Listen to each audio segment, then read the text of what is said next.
Hello everyone, welcome back to another video. My name is Matthew and today we're back with another review. Today we're taking a look at the 2001 GMK Atomic Blast variant from NECA Toys. Yes, originally released I think back in 2018, I could be wrong, 2017 or 2018. It has been a few years since I've gotten this guy specifically. This is NECA's first ever attempt at a Spitfire Godzilla. And as a result, it's also one of their first flat out repaints. So with that in mind, with how NECA later did with their beams and how NECA did as far as including stuff with their figures go, for their first attempt, did they knock it out of the park, or is this thing just sad and pathetic and completely an abomination? Does it improve some of the stuff from the original release, which I still don't have as of this recording, or is this guy just fizzled out entirely? Well, let's find out. For the blue on the face, this of course, NECA decided to go for a more different take. See, instead of a base form Godzilla and then him having the blue plates and him simply shooting the beam, no, they went the extra mile and gave this thing a whole new flair that I don't think any other figure company was able to recreate on this level of creativity. See, NECA decided to just cake this thing in blue, which is exactly what they did. All of the face, well, most of the face at least, has blue paint more towards the bottom half, not towards the top, but basically where the atomic breath would be shining as far as the light reflecting off the actual body is where there is blue paint. Blue paint, sorry. For the inner mouth, there you go.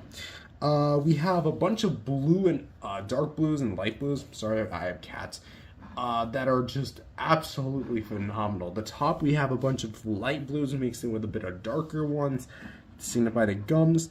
The teeth are individually sculpted and all painted.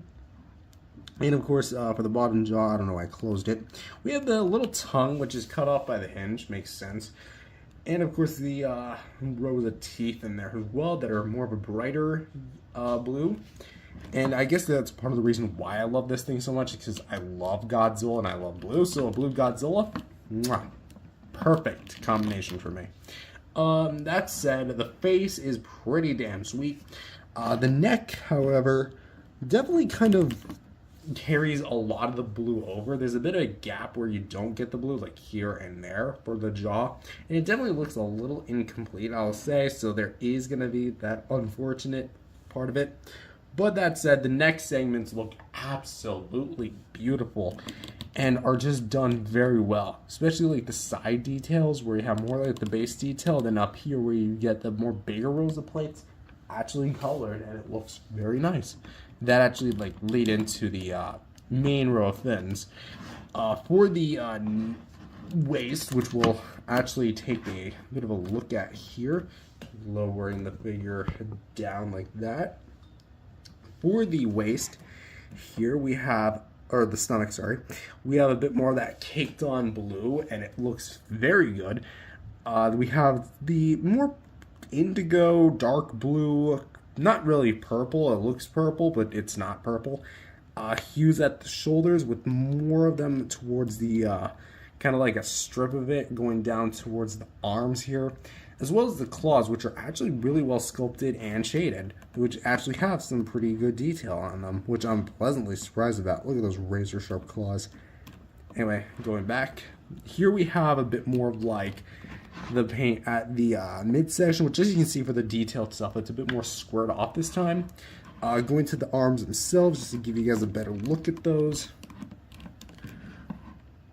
Lots of nice, beautiful detail. I like how it's all the paint is obviously meant to go as a design, so it's meant to kind of go moving the arm a little bit like this, and it looks almost not seamless but really great together, all things considered. We have, of course, the abdomen here, which is a bit scuffed on mine, but that's only because of years of wear and tear. For the dorsal plates, which you might as well just get these things out of the way, they are translucent and they are beautiful. I honestly genuinely thought at one point that they were made of gummy. Look at that. Doesn't that not look like the stuff that a whale shark is made of? Like one of those gummy sharks, the whales or sharks, whatever. Like, they're all very flexible, too. A little too flexible. Mine's kind of coming out of the sockets a bit. I think I glued this one back in place a while back. No, well. I'm gonna have to do that with this one, too. But yeah, and I guess this one, too. Yeah, I don't really touch this figure on a day-to-day basis, so... As you can see, all the frosted white tips with the darkened blue centers, they look great as well, and just look the part that they should. Like, they're charging up. As well as the more blue base at the actual base of the plates, and they look great too, having their own unique paint applications, as well as a bit of like shining marks from like the forearms and the upper legs, which again, like the lighting consistency on this thing is actually pretty damn sweet. As well as a bit on the tail here, but that's a topic for another minute. Going down to the legs, where we get more like the big meaty thighs Godzilla's known for. And of course we have a bit more like the scaling, like the knee pads there. And it just looks really nice with the feet as well. Which, to go over the claws, we actually have some line work and it looks really nice. I definitely think it would have benefited from some more shading, but I think that the application for what it is done decently. I say decently because they didn't really paint it all the way. Like, I don't see why they couldn't, especially because they did it on things like the 54, I believe. Could be wrong. But that said, for the tail as well, all of the segments here are done really well. And I do like what we have here. However, if there's one problem, a little blue axis paint, there's no other paint for the tail. It is entirely one note color and popping my tail off by accident. Yeah, this thing is basically just... It's just this. It's just one color. Which is weird because NECA is known for painting all their tail spikes. Even the GMK standard version at least had painted on tail spikes. Maybe not this one, I guess. So that's going to be a bit of a con. So just as one final look at the figure itself, the side, going down to this side, as you can see, upper view, and of course the lower view. So for the sculpt and paint, the detail work is awesome. Don't get me wrong. It's actually really good. And the new paint application for what was NECA's first attempt at a Spitfire Goji, awesome. That said, I definitely think that there was a bit of a miss with this one. Because of the way that this was designed to be hunched over. And I do appreciate the addition of the more darkened color scheme because it has a more charcoal, darker color scheme in comparison to its original predecessor, which I know wasn't necessarily accurate to the film, but it added at least a bit more variety, so I'll give that figure that. But my main problem with this figure is just that it doesn't... How do I say this? I feel like aside from the blue, there's a bit of miss when it comes to like the dry brushing, the wash, which is something that even earlier NECA Godzillas had. Yes, there is blue, but I feel like maybe like a bit of a gray wash would have been nice, in my personal opinion. And not to mention, while there is like some form of shading on the claws up here, or maybe that's just my eye playing tricks on me, because like, look at that, it doesn't make a return here. Plus, you have a whole section that is missing paint. So, that said, I think the pros easily outweigh the cons, but the cons do carry some weight to them. So I'm gonna say, what's a great way to, I'm gonna say a 7.5 out of 10. I definitely feel like that's a fair rating for this guy because, you know, let's bump that up to, you know, let's just lock it in at a 7.5 because I feel like what's really cool is that the blue paint looks like it's actually being shot at, well, as far as like a beam is concerned. So there is that, but really, I feel like this is definitely one of the more underwhelming as far as like the base color of it. So yeah, there's that. So 7.5 out of 10 it is. But what this figure also has is at least a plethora of movement. You've already seen it like a billion different times when I've taken a look at this guy in the past, especially that one video that spawned the "my gosh, this is stiff" gag on the channel, which I keep referencing from time to time. If you long-time viewers of the channel want to know where that's from this guy. For the jaw, we can open about this far and close up about this far. But if you notice something about the jaw sculpt, it's that when you open it, it doesn't look right. I feel like it's because the jaw sits too forward on the head, like the cut in the jaw. So I feel like if there's a bit more back and it like dug into the sculpt a little bit, and then like the 54 you can like lower it down, then it would look better. But because of that, like, look at the way that the jawline goes. That doesn't really look right, especially because this is a Godzilla that's supposed to have his mouth open. So, but for intents and purposes, you can open about that far, close it about that far. For the head, you can go down about that far, up about that far, to the left, and to the right. For the neck piece, which is a bit stiff, my goodness, say, you can actually go down about that far, and with the two joints, of course, forward about that far, and get some mild side. Not too much, but there is a bit of a swivel as well. For the shoulders, you don't get a swivel hinge. I don't believe it's one. You just get a really freed up ball joint, which allows you to go a full 360 and kind of go in and out a bit. So you can go out like that and in. For the elbows, you can go like that, like this, and can rotate at the forearm, because that's not a bicep, that is a forearm joint, because you can see where it's twisting. A ball joint here at the wrist, so you can go full 360 and swivel, do that to your heart's content. And finger hinges, which I don't believe are on rotations like the 62 Godzilla. Yeah, no, these will not move. I don't want to break mine, because if I break it, I break it. C'est la vie. That said, we have a swivel here at the waist, which I can't really get a good 360 out of it. It's very, like, this is literally all you can get. So there's that.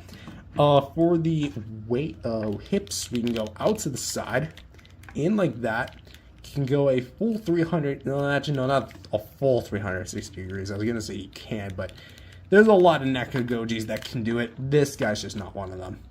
So there is that. Hinges for the knees. So you can go in about that far, out about that far, and can rotate a full 360 ball joint swivel, of course, with the feet, the big meaty feet, and go forward and back like that. And 1, 2, 3, 4 ball joints here for the tail. And if you're wondering what I meant by it was retooled for its reissue, I think what they did was they got this joint, they got rid of this joint and fused it at this piece, so all of this could be a bending wire. I could be wrong about that, but that is what I saw on listings. So for the actual so like right here, you can get a bit of a rotation, but it's not too much. All the range is mainly going to come from here. The last three pieces, sorry. And this bendable wire, I haven't done it in a while, so we'll do it for the video. There you go. It definitely feels like there's a bit of a resistance, and also mine came busted up, and clearly it's been actually, I don't want to touch that. Look at how far it's shed. My god, I didn't even realize this. Yeah, I don't touch these figures on a day-to-day basis. It came like that out of the box, by the way. I was gonna return it, but like I didn't want to wait another 2 weeks for what was effectively a Christmas present. So I mean, then again, Christmas is like 2 weeks when I got this thing, so I could have waited. In an alternate universe, I wouldn't have this one. I'd have a more in condition one. But yeah, bendable wire from here to here, and as you can see, it loves to pop out because it is made of soft plastic. And of course, it's not a particularly long tail, but it does its job. So for the articulation, it's the same old, same old. However, again, what makes this guy's articulation a problem is going to be the hunched stance. I have tried, trust me, over the years I have tried rearing up the back, heating this guy up to the point where it literally darkens the plastic. I've reared this guy's hips up. I have tried every trick in the book, and this guy would not look straight up. Well, not like straight up as far as his head rearing up, but I mean standing upright instead of being this hunched over. I tried it. Doesn't work. I don't know why NECA decided to make it like this, but effectively, every Godzilla pose you're going to get this guy in is going to have this hunch. And to me, that's kind of a problem, because again, GMK did hunch a bit, but it wasn't this much of a hunch. And effectively, because this is the Spitfire variant, the articulation really isn't needed, especially because like when you have paint that is supposed to line up on all these surfaces, you rotate one piece and it's gonna break the sculpt. Essentially, it's gonna break the paintwork. And there are some parts of the figure where it's not even painted. So I mean, is the articulation even worth it at that point? I'm sorry, but even despite its unique posability with things like the legs and the arms, and it's serviceable enough, but at the same time, because of the way it's sculpted and the way it's painted, there's not a lot you can do with the articulation. So I'm sorry, but I'm gonna have to give a 6.5. Yeah, I think that's the lowest I've ranked a NECA Godzilla when it comes to articulation. Good amount of articulation, but you just can't use much without sacrificing other elements to the figure. So, yeah, 6.5 out of 10 it is. What's a bit of Godzilla without some firepower? Nearly every Godzilla that released in the lineup until this point, anyway. For the accessories, unlike Tamashii, who can charge almost $100 for a Spitfire Godzilla and not include a beam effect, I'm looking at you, 2021 Godzilla, 2001 Spitfire Godzilla, and the 1989 Spitfire Godzilla, looking at all three of you, this guy, for $25 during his release, actually came with a breath effect. And I'm actually pleased to say, for what was NECA's first take, yeah, this is very dusty as hell, this actually turned out to be an okay beam effect. But that said, it definitely pales in comparison to its successors, I guess. But let's take a look at it. So this is going to be the same mold that you saw from the 64 video, even though this is literally the 64 beam, even though it's the 2001 beam. This guy came first. Anyway, for the actual beam effect, it is going to be a more plasma-like beam instead of like a more strained out beam. So in some kind of ways, it almost looks like a fireball pending, and then this is like the smoke shredding behind. For the actual like insert part, we have this little nub, and of course the teeth mold, as we'll talk about. And it's going to be made of a translucent, thick blue plastic with some white sprays on the sides. For that, we actually have a bit of like wavy pattern here, then it kind of goes a little more bumpy, a lot more bumpy, and then a little bit more flare. And then of course we get to the tip, which is going to be, again, where it's shooting out. I will admit personally that this does, again, kind of look more like a fireball or anything, because like this, just look at this and tell me this doesn't look like some sort of like asteroid about to hit Earth or something, and then this is just the smoke shredding behind it. But that said, the reason why I'd say it's okay is because I feel like the spray is just that. It's just a spray. I feel like it could have used a little bit more highlights. And the detail work is actually still pretty good. And it is made from a mildly flexible plastic. It's more like the 62 material, except the 62 was a bit more flexible. This is definitely a bit more hard. But to insert it in, you're going to see inside the mouth, there's a blue peg. Mine's covered in blue, not because of the paint, but that's actually sticky tack in there. Yeah, I decided to have the idea to put sticky tack in there just because it wouldn't hold it over the years.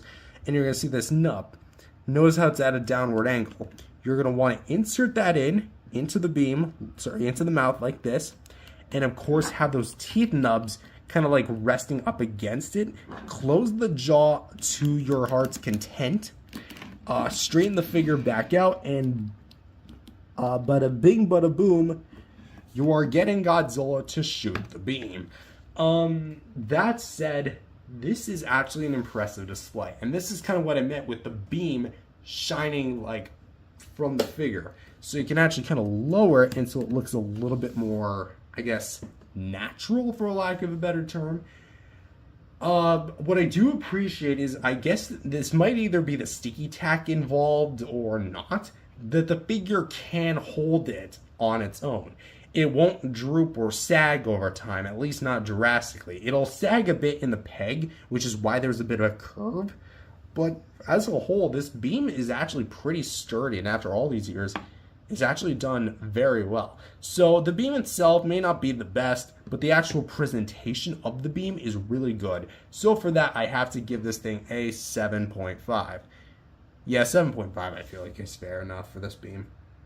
And for some size comparisons quickly, here he is with some other blue NECA Godzillas, with the 2019 V2 from King of the Monsters, and the NES video game appearance Godzilla from Godzilla Monsters. And so overall, for sculpt and paint, we already covered that. Overall, for my final thoughts on the figure, I think that, admittedly, I think that this was a pretty cool first attempt at an atomic breath Godzilla from NECA. It took a figure I didn't already have, and it actually gave me it in a new way. That said, I definitely think that of the NECA Godzillas that I currently have, which is almost all of them, the only ones I'm really missing are the 1984, 2003 Hyper Maser Blast, and the 2001 original variant. This is going to be, in my personal opinion, the weakest of the actual Godzillas. We're talking like strictly NECA Godzilla himself. Of the NECA Godzillas themselves, this is going to be, in my personal opinion, the weakest one.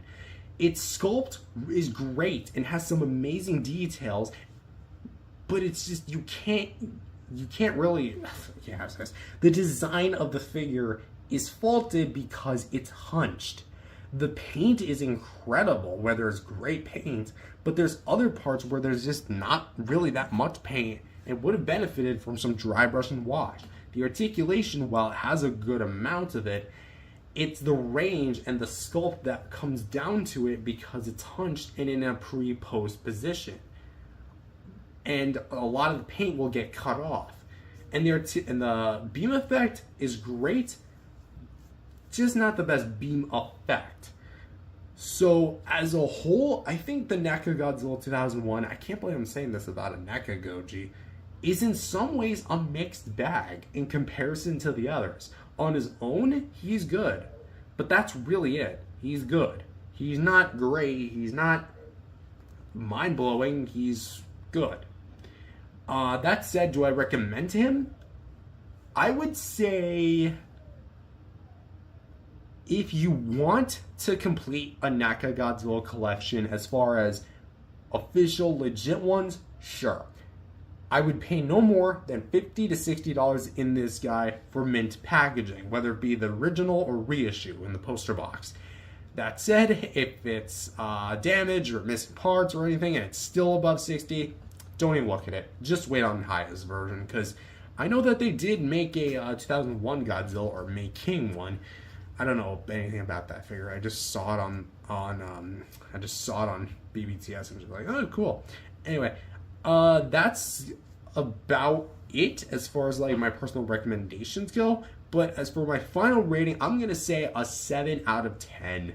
It's definitely, again, the weaker ones of the figure line, but overall, it's good. It's pretty good. Pretty good's a bit of a stretch, but it's somewhere between good and pretty good. So, with that said, thank you guys for watching. If you enjoyed this video, remember to leave a like and subscribe to the channel, and I will see you guys in the next video. Peace out, everyone. If you guys enjoyed this video, remember to leave a like and subscribe to the channel. With that being said, hello everyone, welcome back to another video. My name is Matthew, and today we're taking another look at another NECA Godzilla. That's right, continuing on treading through the world of NECA Godzilla history. And today we have what was one of two final sculpts, not figures specifically, but sculpts that would lead into the repaint of Godzilla figures from the line. One of them was the 1989 Godzilla, which we took a look at a few videos ago, and this one, which is the 2003 Godzilla from Tokyo SOS. Yes, that's right. So this was, of course, one of NECA's last sculpts they released, and one of two last figures they released as far as repaints go, that being the biollante Bio Attack, which I also did a review of, and the figure that I don't have, the Hyper Maser Blast Godzilla, which was like basically this guy just all decked out in yellow and blue. That said, for this figure in particular, I actually have a fond memory of actually trying to get this guy. I will say the seller is a bit hard to actually kind of come by because I wasn't used to trying to buy stuff, so my way of communication was a bit funky, but hey, I'm a lot older, I'm a lot more experienced, so I have a bit more experience when it comes to like buying figures. So that said, this is obviously going to be based on the 2003 version, which if you don't know the difference between the 2002 and the 2003, basically this one has the scar and this one doesn't, as well, or the 2002 version does not. Which is kind of weird because you'd think that NECA would actually use this guy and not do the scar and just call that the 2002 Godzilla.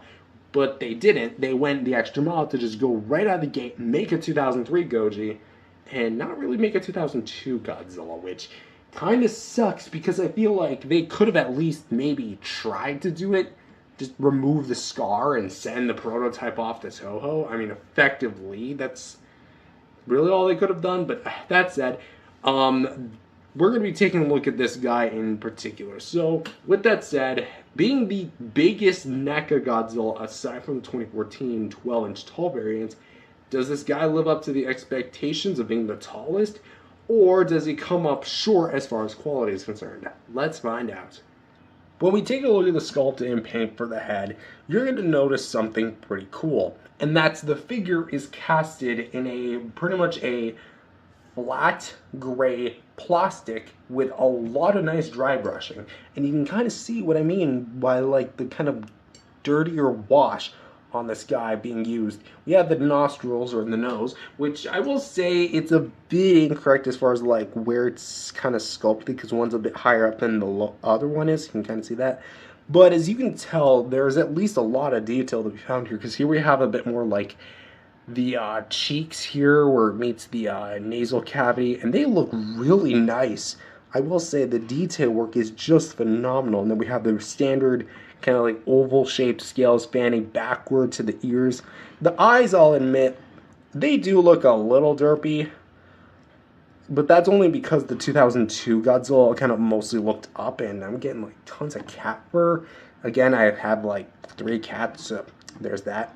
For the actual eye, they have a very shiny finish with kind of like a black highlight with a white base, and it looks really cool. For the ears, not too much is going on here. We're having like a big, nice oval-shaped ear, and so it looks really sweet. Looking inside the jaw, actually, let's quickly cover the eyebrows. They're actually quite big, quite thick, and very well dry brushed. We have, again, the gray base with some more brownish wash in there. Looking inside the mouth, which, let's open up the mouth, there we go. The teeth are individually sculpted and painted, and they actually have some pretty cool paint jobs on there. And for the mouth itself, it's very well detailed and has like a very rough texture. And you can also see the top of the mouth has some pretty interesting detail as well. And the tongue is very roughed up. I think I just said that, whatever. But it looks really cool. There's actually no visible hinge. Well, actually, there is kind of one, but it's like very well blended into the sculpt. So they did improve that over time, which is something I do like. So as you can see, he constantly looks up, so there's going to be that. The bottom of the jaw, just to briefly look, but bang in my camera, very well sculpted, very well detailed. Now let's talk about the neck piece, which it's going to be the bit of, well, let's talk about an articulation. That was my chair, don't worry. Or it was just my back, and I'm being an idiot. Obviously, it was my chair. We have this big neck piece, which for the spine work, it actually is pretty well done. We have a bit of like frosted tips, as we'll talk about with the fins. And this time around, they are made of a more rubbery plastic, which I guess it's more akin to what they did in the more classic era Godzilla figures, like the 94 and 84. But this is actually still very well done. The mold down here, again, we have all the like diamond oval shaped scales, and kind of goes down with the brown wash. The caterpillar segmented neck, as you can see, has like the more smoothened out details, and of course the spiky bits at the end. And of course this side as well with the very broad shoulders. Let's go to the scar itself really quick. As you can tell, the scar is very glossy, and that makes it stand out a bit from the actual design of the figure being a lot more matte in terms of its paint job. As you can see, it has quite a bit of a purple finish as well. So it's a bit purplish brown, not like vibrant purple, but it definitely helps a bit. So it kind of starts up here, and then you have 2 segments, 3, 4, and then ends down there at the pelvis. So going to the arms, very short, stubby arms, of course. Got a lot of nice dry brushing and detail here. For the claws, they don't have any shading, but they do have a decent paint application, I will say. They are painted all the way. I think I would have liked some more highlights on the claws, but then again, everything else is like kind of dry brushed and washed. Just to kind of show you more like the stomach itself. The dry brush is there, as long as with the detail.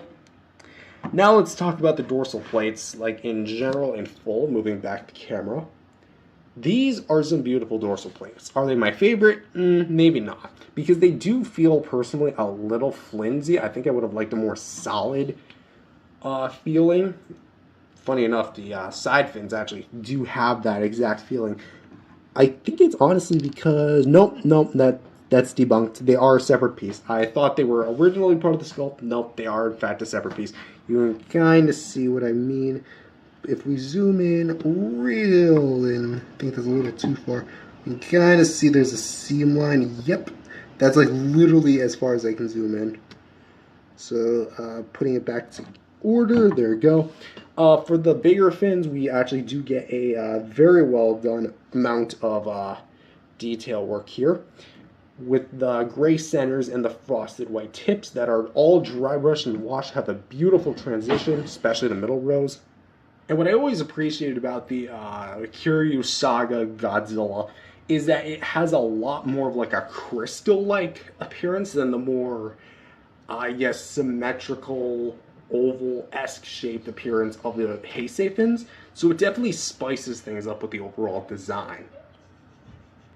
For the thighs here, proportionally they aren't as big as other NECA Godzillas, but they're still big and chunky. I mean, of course, something's got to support all that weight. Realistically speaking, this guy would just shatter himself, but this is semi-realism. It's just believable that he would have large legs to accommodate such a big body. That said, I will admit, the folds in the skin do give off the illusion that this guy is more of a suit than anything as well. But as far as the actual details are concerned, we do have almost like a bit of a wavy pattern. You see that?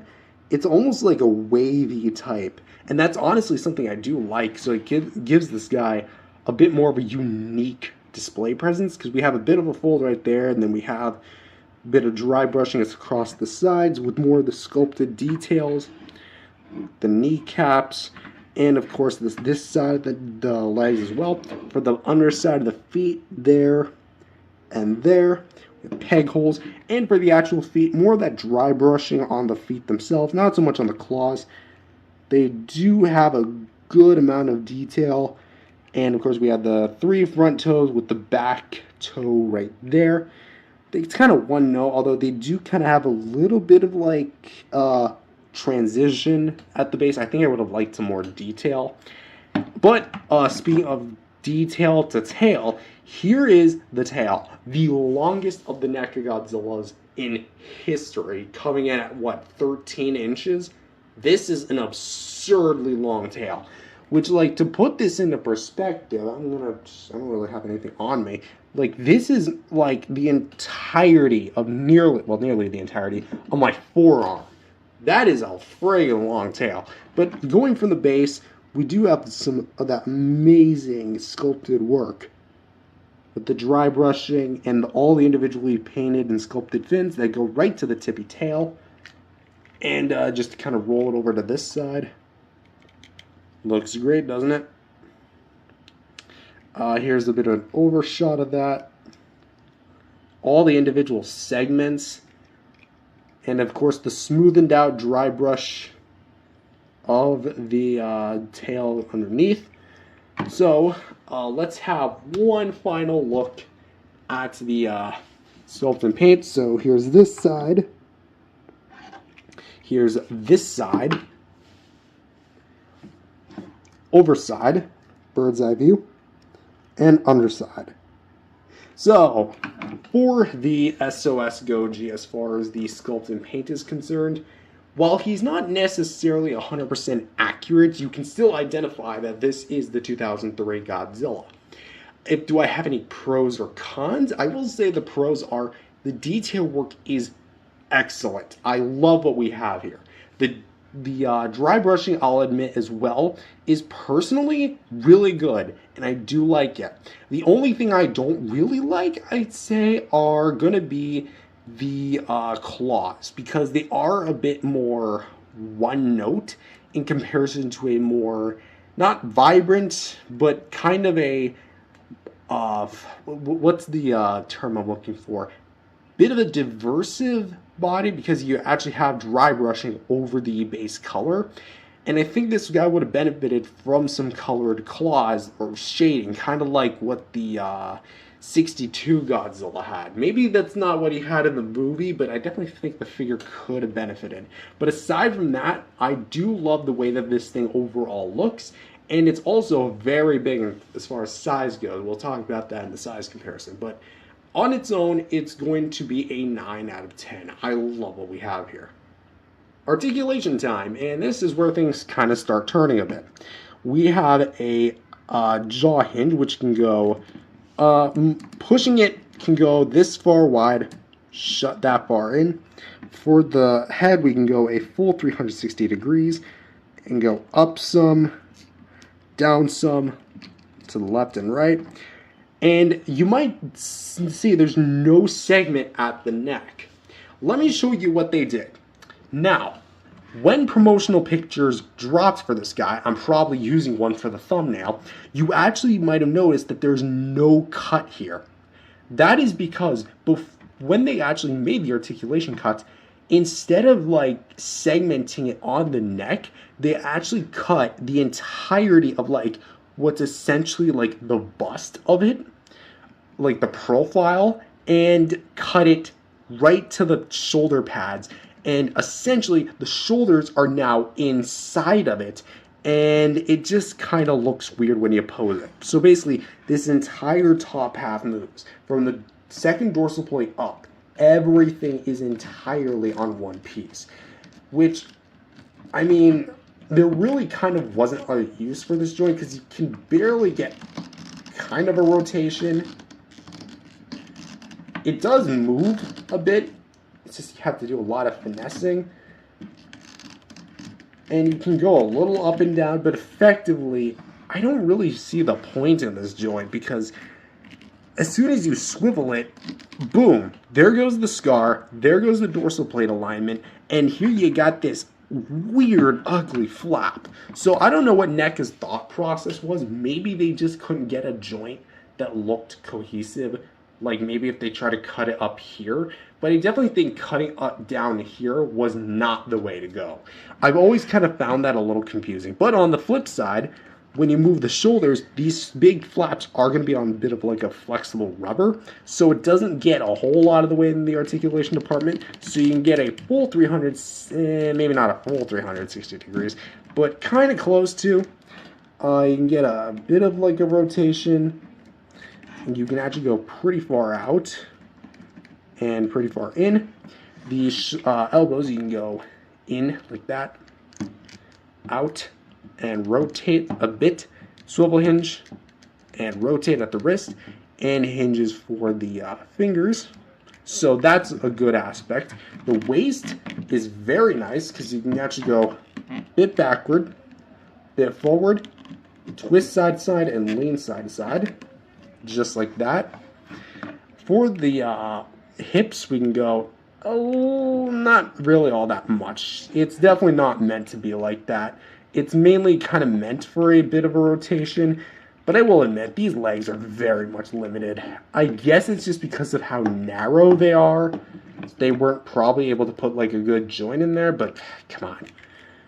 Swivel hinges for the knees, which are still stiff beyond belief, but you can get a fine rotation there. Ball joint here at the foot, which has a pretty decent pivot. And we do get a very nice swivel there. And then we get a couple ball joints, which we have 1, 2, 3, 4, 5, 6, 7, 8, 9 segments, all the way down to the tip of the tail, and from here to here is a bendy wire, which mine's actually not starting to poke out, but it's almost there. It's almost on its way of poking out right there. Kind of notice a little curve? That is gonna be the that's gonna be it. Anyway, so yeah, essentially they brought back the hybrid tail, but it's a bit more, I would say 95% ball joint, 5% bendy wire. So that said, what do I think of the articulation? I definitely think that there are some good parts here, like the mouth and head, great. Shoulders, really good. The legs could use a little bit of work, but the tail, you can get so much range out of this thing. Like, it goes all the way up here, you can go all the way down, straighten it out if you wanted to, go to the left, go to the right, and it all holds its pose. And it's kind of a big, beefy tail, which I don't know how NECA was able to do that, but they definitely did. It's gonna be this neck joint which really puts me off, because the neck piece, while it's not essential, it's so distracting when they do stuff like this, and it doesn't even look that 100% cohesive. Like, NECA, this is no way like my personal attack, it's just criticism. Then again, it's criticism of a line you discontinued, so I don't really know if you're going to take it. I don't even know if you're watching this review, but at the same time, there had to have been a better way to do this. So I am going to dock off points for that. But overall, the articulation, while it's slightly weaker than it should be, I'm going to give this thing an 8 out of 10. Because the articulation as a whole, still pretty good for what you get. For some size comparisons, here he is with some other Kiryu Saga figures in my collection, with the SH Monster Arts 2002 Godzilla, and the Bandai bootleg Movie Monster series Kiryu, which, as for the scale, I bought this guy specifically for him just because I knew from the start these two would go together, so maybe he's not meant for him. I mean, literally look at this. If anything, I think, even though in the film they were about the same height, I mean, Toho scaling kind of sucks, because they're the same guys who admit Mothra larva from the Showa era fighting against a 50-meter tall Godzilla is over 200 friggin' meters long. Like, that doesn't work at all in the movie scaling, but apparently it's official. Anyway, he's supposed to be taller at 60 meters, which doesn't make sense because he's built around the 54 Godzilla, which is only 50 meters, versus this one, which is about 55 meters, if I remember correctly. I could be wrong. I think he's either 50 or 55 meters.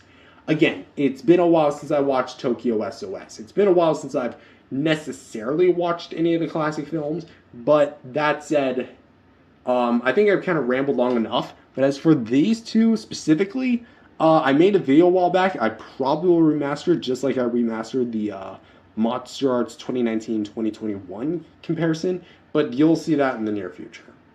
And for another size comparison, here he is with the 1989 Godzilla simultaneous released and the NECA 2014 Godzilla original version.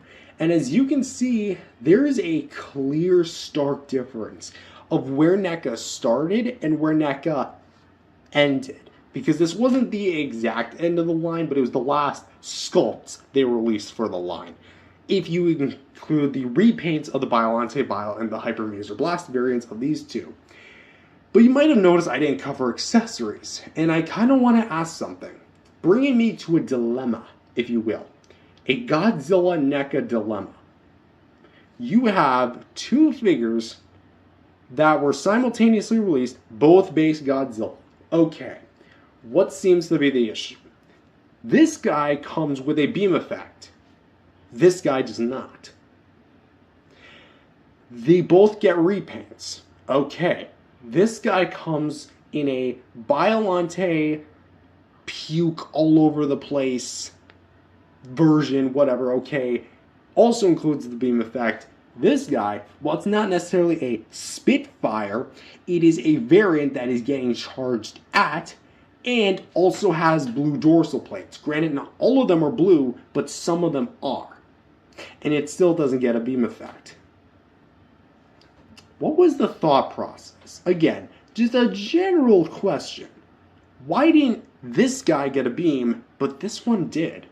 Same price, released simultaneously, and you guys included a beam effect with nearly every Godzilla release post 62, almost, except for 2014, sorry, the reissues 2019 V1 and V3. But come on, please. I mean, it's kind of too late, but whatever. But overall, also if you're wondering which beam this is from the 2019 V2 beam. I think just stylistically it works the best with this Godzilla because Godzilla 2002/3 had a much more mainstream light beam. I think that this figure is pretty damn sweet overall. Is it perfect? Again, no, it's not. It has flaws. The claws I don't really like in comparison to the rest of the body, and the way that the actual like nape is done is not that great. That said, I think that the mold is very well done. Very crisp with its detail. The articulation, again, it's pretty good for what you get. The neck piece is just something I don't really like. The head's great, shoulders are good. The legs could be a little improved on, but the tail, awesome.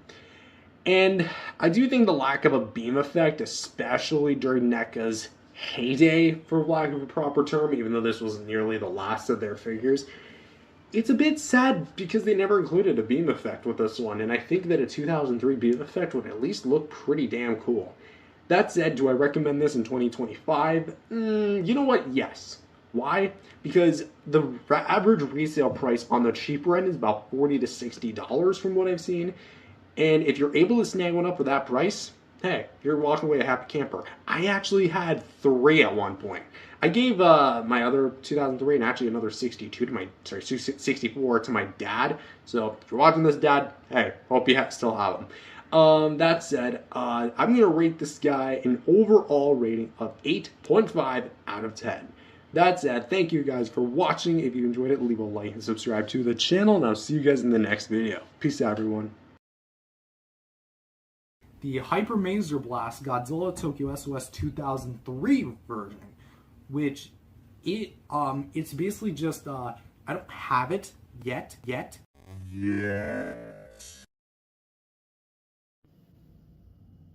Took me long enough. Hello everyone, welcome back to another review. My name is Matthew, and today we're back. Yes, after a long wait, we're finally taking a look at another NECA Godzilla that's not a re-review. It is a figure that is new to the collection. Not new as in like a newer released figure. Keep in mind, the NECA Godzilla line ended 5 years ago. 5 years ago. You want me to say it again just to make you feel even older? 5 years ago. Half a decade. Anyway, this is the newest figure to the collection, at least for the time being, because I do have some more on the way, but we'll get to that when we do. Anyways, this is going to be a repaint of the NECA Godzilla 2003, which, if you guys remember, was a very highly praised figure by me. I said it was one of my favorites. I still do stand by that verdict quality-wise. It's not one that I constantly return to and play around with, but it is something that I do look at and admire. That said, here we're taking that figure and making it a different version. So, with that said, is this Target exclusive, well, then Target exclusive, actually worth returning to 5 years later? Or is this thing just a remnant of the past and should stay the past? Let's find out. So just for some clarity, before we actually go on to the review itself, this guy was bought used. It has no box. There might be some scuffs here and there, but I am very pleased to say that the previous owner of this guy did a very great job at taking care of this thing, and actually did a very good job at like keeping this thing out of harm's way, which I hope to as well do the same thing. I mean, I'd be a real idiot in order to let something like that happen to this, my literal prized line. So, with that said, for accessories, the base figure basically came with nothing, and that is essentially the same thing on this guy as well.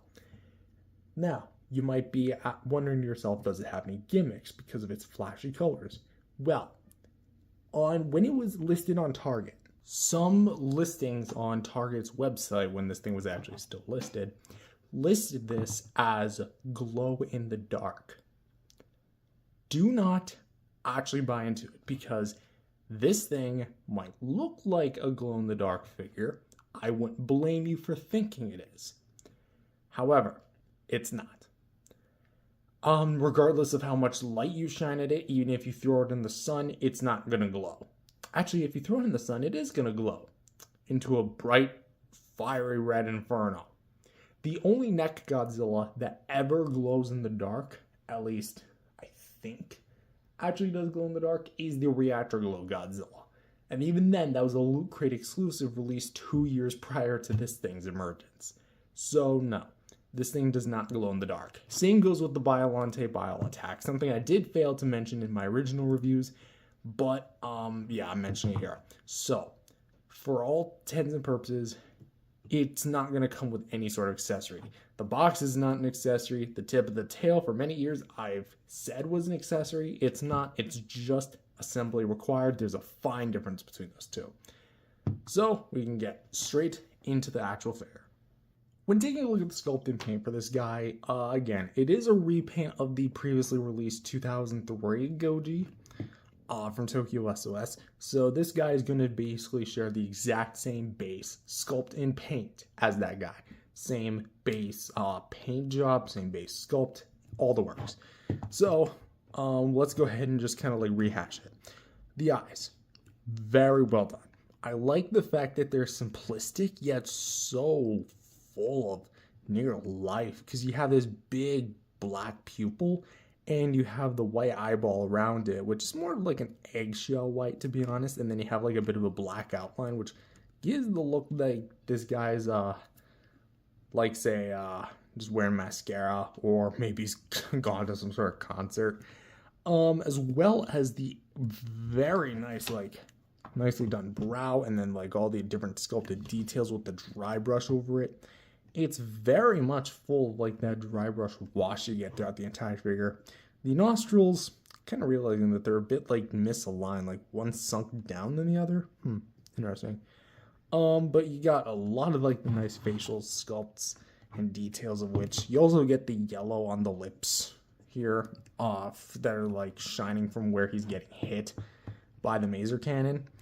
But of course, for the teeth, individually sculpted, bone white. Got a little bit of like gaps in between the teeth, of course, to be expected. Although this is the Toho Godzilla, which has a lot more uniform lining teeth compared to its legendary counterpart.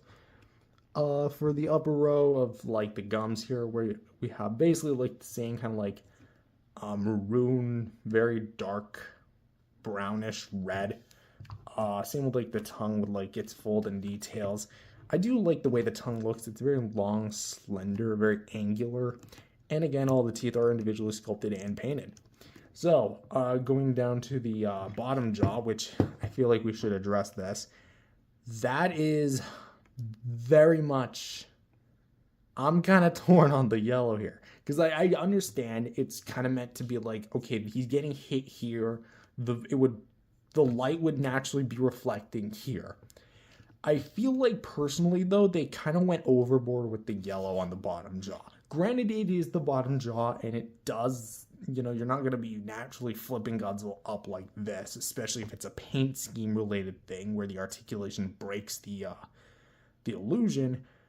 But come on, we have like all these different shades of yellow, and even get a bit of brown here, which is from the neck, but you don't use it here, so maybe you could have like used something here.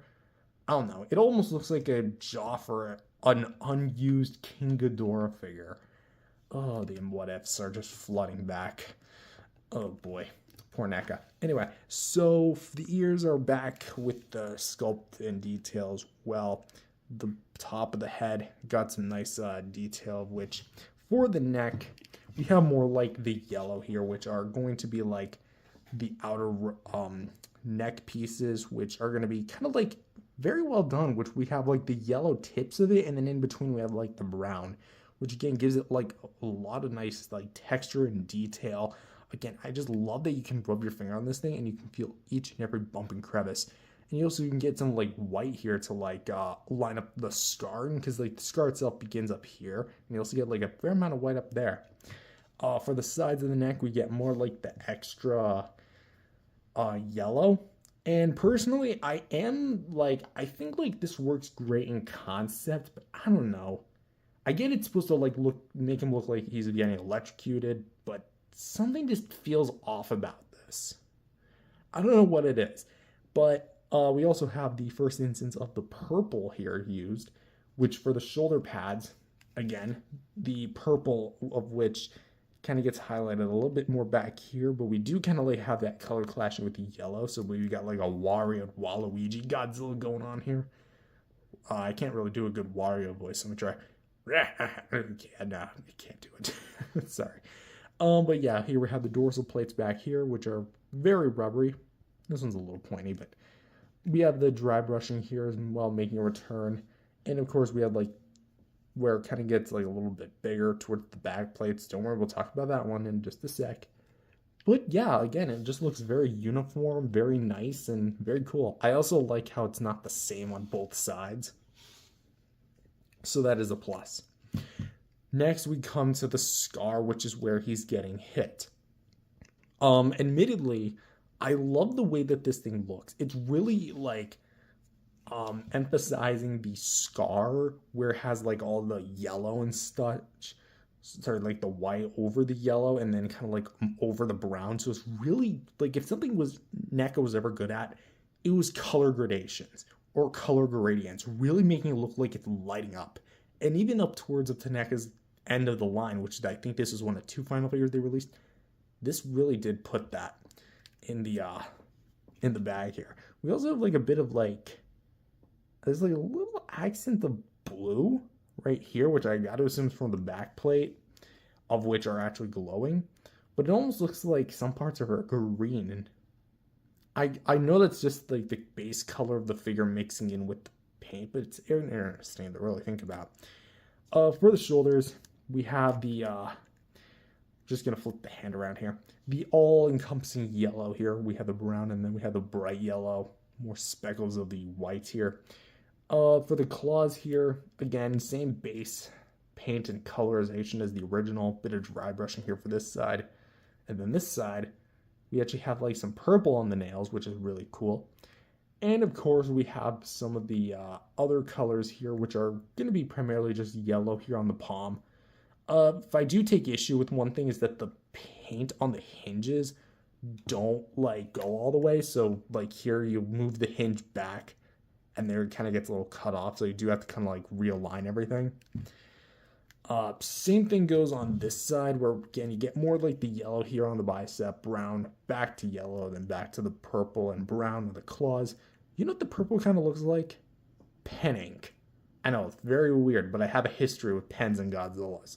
If you guys remember like the beams I made years ago, I miss those. I think I have like one still remaining. I still have yet to find it. Anyway, so yeah, that's that. Going back to the groin here. We have more of like the electrocution here, kind of going down with the white and the bright yellow and the darkened browns. And of course, going all the way down here to the knees, which again, it's very vein-like, but even though it's not necessarily trying to go to the veins. Also, just trying to show here as well, more the electric shock for Gojira. As you can see, more goes all the way down to like the feet, which like I really wasn't expecting them to, but damn, they really pulled it off here. Again, we got more of like the brown kind of like going to the tail, which we'll talk about the tail in just a moment. But again, we got all this dry brush and the wash. Looks very well done, and I do like what we have here. Again, the purple makes a return here and here as well, kind of giving it some more highlights as well. And I like the way that the claws are painted. It kind of reminds me of the King Kong illustrated version with like it's yellow. It almost feels like it's the same yellow. I wonder if it is. Anyway, it's time to talk about the dorsal plates, which, oh boy. This is definitely going to be looking a little bit weird to just some who may have not seen the movie. Like, I thought Godzilla's dorsal plates all light up, and you'd be right. But the 2002 and 2003 Godzillas do something weird because select plates illuminate before they all do, and then he fires the atomic breath. It's very weird. I suggest watching the film, but this is like in the moment where some dorsal plates are lighting up. So you have this plate, which is pretty much left alone, except for a little bit of specks, and then these two plates back here, which are not very much lighting up. I mean, actually, this one is actually very much lighting up. Sorry about that. So we have these two plates which are lighting up, and of course this big boy, which is very just... I almost would have wished they did a full-on Spitfire with this color scheme, because just look at the frosted colors mixed in with the blue. Like, this is beautiful, okay? This is straight up beautiful. I think this is the same color scheme as they did with the NECA Godzilla 2019 V2, and everyone who's known my collection knows that that is my favorite NECA Godzilla, like, as far as the color is concerned. It's not my personal favorite as far as the actual execution of it goes. That actually goes to the 1989 Godzilla, but c'est la vie. Anyway, so we have, like, on the actual skin, more of the the blue kind of, like, splashing over. Looks very nice, and of course we have the blue on this dorsal plate kind of like lighting against it, so it's really creating like a lighting cue, very much so. And then these dorsal plates don't really have anything, and then here we have these dorsal plates which are lighting up as well, and select, and then kind of like that's kind of where the plate, like the blue, ends, and then goes all the way down to the tip of the tail, where you do get the extra little sculpted paint on segments on the actual tail. And of course, just to prioritize this part here underneath the foot as well, just to briefly cover that, just like that. And yeah, that's basically it. The rest of the tail has some dry brushing. If I did have one complaint about the tail, though, it is that the paint kind of does get a little mismatched versus this one, where on the original, where the paint was a lot more uniform. So you got like this dorsal plate paint here versus this right here. So the original one did seem to get that down a bit better, but just for some last angles here. That's the side, this is the front, side again, side again. Or I guess that's up, down. There you go. Anyway, for the NECA Godzilla 2003 Hypermaser Burlesque Sculpt in Paint, Sculpt is going to be absolutely awesome, because let's be real here, the 2003 Godzilla, in my personal opinion, had one of the best sculpted details in the line, because it was one of their later ones. I don't know what they were feeding their sculptors back then, to be honest, but this is awesome. And the paint is just beautiful. There is some things I do have like some personal problems with. For example, maybe like the paint alignment, because if you want like the arms themselves to be aligned as far as the paint goes, you're gonna have to have them like a bit spread out like this, and have them out to the side like that, and effectively keep him in this pose. Does it remind you of anything? Anyway, So this actually does look very nice. And I do personally like the overall presentation of it. And as well as this, the dorsal plates, or at least the ones that are painted the blue, as opposed to just the basic gray tips. They're beautiful. I would have loved to have seen a full, like, Spitfire or, like, charge up variant of this thing. Maybe keep, what I would have personally done is, in an alternate universe where NECA had more time to work on this, was keep the yellow here, but take this blue, give it to all the other dorsal plates on the tail, make the mouth blue, and allow him to have a beam effect. That's what I would have done, even if it meant reissuing another beam. But alas, this is the one we got, and personally, I'm still very much happy with it. It's got a little bit of everything as far as the color is concerned. So for sculpting and paint, I'm going to personally rate it a 8.5 out of 10. And next up is articulation. Articulation has not changed from the original, so if you're hoping for some new engineering changes, nothing. So for the jaw, can open and closed just like that on a hinge. Just like that. The head can look up about that far, down about that far, left and right, and can go a full 360 degrees. Just like that. Now, for the neck, back then, I heckled the 2003 Goji for having this big, weird nape thing. I still don't really agree with it, because effectively what NECA decided to do was, in years past, let me actually grab like the closest NECA Godzilla to me, which is the best example I can give, the Burning Godzilla. Basically, they'd have one segment here at the neck, sorry, the head, and one segment here at the neck. So you get two joints just right here, and then you get the shoulders. That's kind of sort of what they did here, but like, it was very weird given the design. Instead of cutting the neck maybe right here, they decided this whole section where the shoulders meet the chest was going to be the next segment. And because of that, this whole area shifts up and down, left and right. And even if you shift it like this just looks hella awkward. Like, at that point, you might as well just made the whole figure solid, or did what Monster Arts did, not trying to directly compare it to the Monster Arts, but have it a segment like cut midway like this. That would have looked a lot better. But, of course, we can go a little bit up and down, a little bit side to side, and mainly a rotation. So ultimately, what did that new segment amount to? But shockingly enough, you do still get the articulated shoulder joints, which we can go up and down, side to side. And because these parts are made of flexible rubber, you can actually get a little bit of give out of them. Swivel hinges here for the, well, elbows. Trying to like keep it all in frame here. And as well swivel hinges for the wrists. Interesting, something fell out. I'm guessing that was just let me try that again. I think that was just paint. Anyway, hinge for the fingers.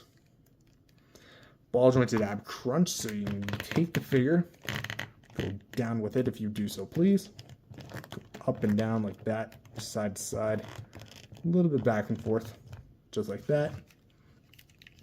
For the the thighs, we can go basically out to the side, go a little bit up and down. I'm not gonna push it because the paint could scrape off of this thing, and once it scrapes, well, that's kind of it. Continuing on with the legs, we have the knee joints, which we can get a bit of a rotation here, but mine are very stiff. This knee, just for the life of me, doesn't want to bend. This one also doesn't want to bend. So, well, I haven't actually tested this. This is the original 2003. Okay, so effectively they'd be like this. Just like that. Although, for the life of me, I can't do that. But we have a ball peg here for the foot. So we can get a bit of like side to side. And from here to the tip of the tail, we have 1, 2, 3, 4, 5, 6, 7, 8, 9 segments, all ball joints. And from here to here, it's pure bendy wire. So let me try and bend this. I don't want to bend it like too badly, because if I break this again, that's going to be it. Because I guarantee I cannot find another deal on this thing. So for articulation, again, nothing's really changed from the original, maybe aside from like some joint tolerance and joint tightness. But aside from that, that's realistically it. He's a very expressive Godzilla. I'll say that much. Is he perfect in terms of the engineering? No. He's serviceable where he is, and I definitely think things like the hybrid tail returning the bendy wires as well as the clamped fingers, that's a great move on NECA's part. However, things like the big nape really just don't work well, especially given this Godzilla, and the fact that the paint scheme really hinders the posing options for this guy a whole lot more. I don't know, realistically, because as soon as you turn this, boom, the illusion is basically broken. And also, this guy could be prone to paint chippage. So, again, move it to your heart's content. But for articulation, I'm personally going to give it a 7.5. Very expressive, but there's really not a whole lot you can really use as far as the actual posability of this thing goes. Maybe with things like the tail, but that's really about it. And for some size comparisons, and I guess comparisons in general, here he is compared next to some 6-inch, want to make sure we can get him as tall as he can, some Kiryu Gojis, or I guess Kiryu Saga Gojis, with the Godzilla 2002 from Monster Arts, and the Godzilla 2003 from NECA. And as far as the repaint's concerned, again, they're effectively the same thing, aside from just the additional paint. Nothing's really different, but if I do a figure comparison, it'll most likely be with all three of these guys conjointed together.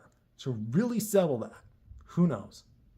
And for some other size references, here he is compared next to my 6-inch mechagodzilla Bandai bootleg and the NECA Godzilla 2001 Atomic Blast variant, which, well, it's kind of ironic that these two are kind of opposite in terms of scale. He should be about 55 meters, he should be about 60 meters. I actually bought this one to go with my Monster Arts, and he actually does fill it in, but he definitely doesn't go against the NECA. That is absolutely an unfair fight. And as for this guy, it's kind of the same idea with like the blue to the yellow. And finally, here he is compared next to the NECA Godzilla 1989 previously mentioned, and it's repainted as well as co-release, the Biollante Bio Attack, which, let's kind of sit down here and kind of talk for a sec. I personally feel like these two figures were, in a way, almost like where NECA was trying to go. It almost seemed like they didn't just want to make Spitfire variants, they wanted to make more unique variants. Because, to my knowledge, there's really not a whole lot of other figures out there of these two specific Godzillas. Because NECA is known for reusing their sculpts and repaint their figures a lot. As for these two, I really do feel like this was like, in a way, again, almost like a gateway to a future of what could have been. But it's really kind of upsetting that this is where, well, it's not upsetting, but it's upsetting in the idea that this is like where it ended as far as like them being cut short. But I think these two figures together, they're really, really cool. You have a bright neon Godzilla that's green and a flashy yellow Godzilla to accompany each other. And I think it's cool. You know, it's so weird to finally own this thing and actually have the two together at long last. But our journey in the world of NECA Godzilla isn't over. Far from over. And so overall, how do I rate this figure? Or what do I think of this figure? He's great. He's very scene specific, which makes him all the more unique. He has such a bright paint application and colorization to him. I'm actually going to turn this off just because it is making a bit of noise, but he's really cool. Granted, he's not perfect. He does have some paint imperfections, and I definitely think the articulation could have been tightened up a little bit more, especially around like the nape area. And please, for the love of God, give us an accessory. But I guess it's kind of too late to say that, isn't it?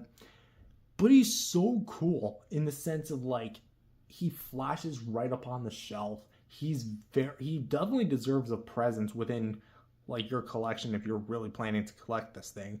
And overall, I'm finally happy to own him. But as for the NECA Godzilla line, we're back. Yep. It's been quite a long time since I was intending to collect a NECA figure, because I did kind of put the NECA Godzilla line on the back burner for a little while. In fact, I think the only like real legit NECA Godzilla that I've gotten since the line discontinued was the 1995 Burning Godzilla. And even then, I only found him on a secondhand listing. It wasn't even like intending to get him at that specific time. I just had the money and then I got him. So with that said, this is kind of like where I'm planning to continue my collection. We're going to finish up the NECA line. We're going to finish what we started. And we're going to see where we go from there, because we only have 3 more figures after this. We have the 1985, 2001 standard version, and the 2016 standard version as well. I know I own this the 2016 bootleg, but that bootleg, again, just isn't doing it for me anymore, so I want to try and track down an original. But with that said, I personally score this thing an 8 out of 10. A very solid figure indeed. So with that said, I hope you subscribe and join me on my NECA Godzilla journey. If you enjoyed it, leave a like and subscribe, and I'll see you guys in the next video. Peace out, everyone. You know how people online are campaigning to make 2026 the new 2016? Do you guys think I may have overdone it? Hello everyone, welcome back to another video. My name is Matthew, and today we have a monumentous video, because with us, finally, after years of being put on the sidelines, we have finally purchased and managed to acquire a legit, excuse me, an official NECA Toys Shin Godzilla action figure. Yes, so for a bit of history, this figure first came out, I want to say, if memory serves me correctly, I could be wrong about this, late 2016, 2017, around that time period. So it's been 8 or 9 years when this figure is first released. I want to say about 9 years. I remember this thing being a 2017 release. But that said, this figure has been on my radar for a very long time, especially because NECA is my personal go-to company, or at least was, until they unfortunately shut the line down in 2020 due to licensing conflicts with Legendary Toho. Because it was licensing conflicts, they may have chose not to renew it, but they would have chose not to renew it for a specific reason, and that was most likely because of Playmates holding the master license. So, given of how much crap I know was going on with TMNT at that time, yeah. Anyway, so with that said, it all kind of, oh gosh.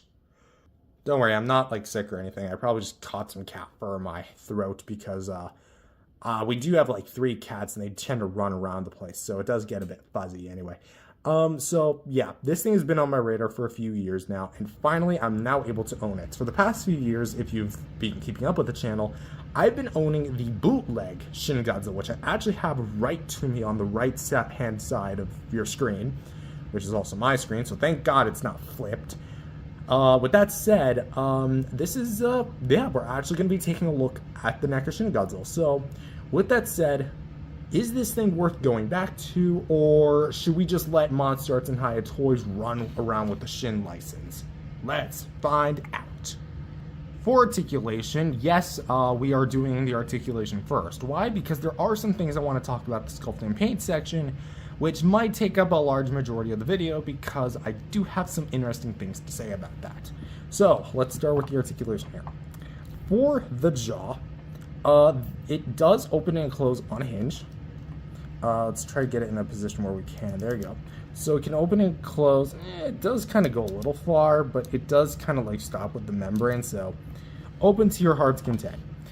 For the head, for the head solo, we can look up about that far, down about this far. It is on a barbell style peg. To pretty much like recount what a barbell style peg is, it's mainly supposed to be like a singular stick.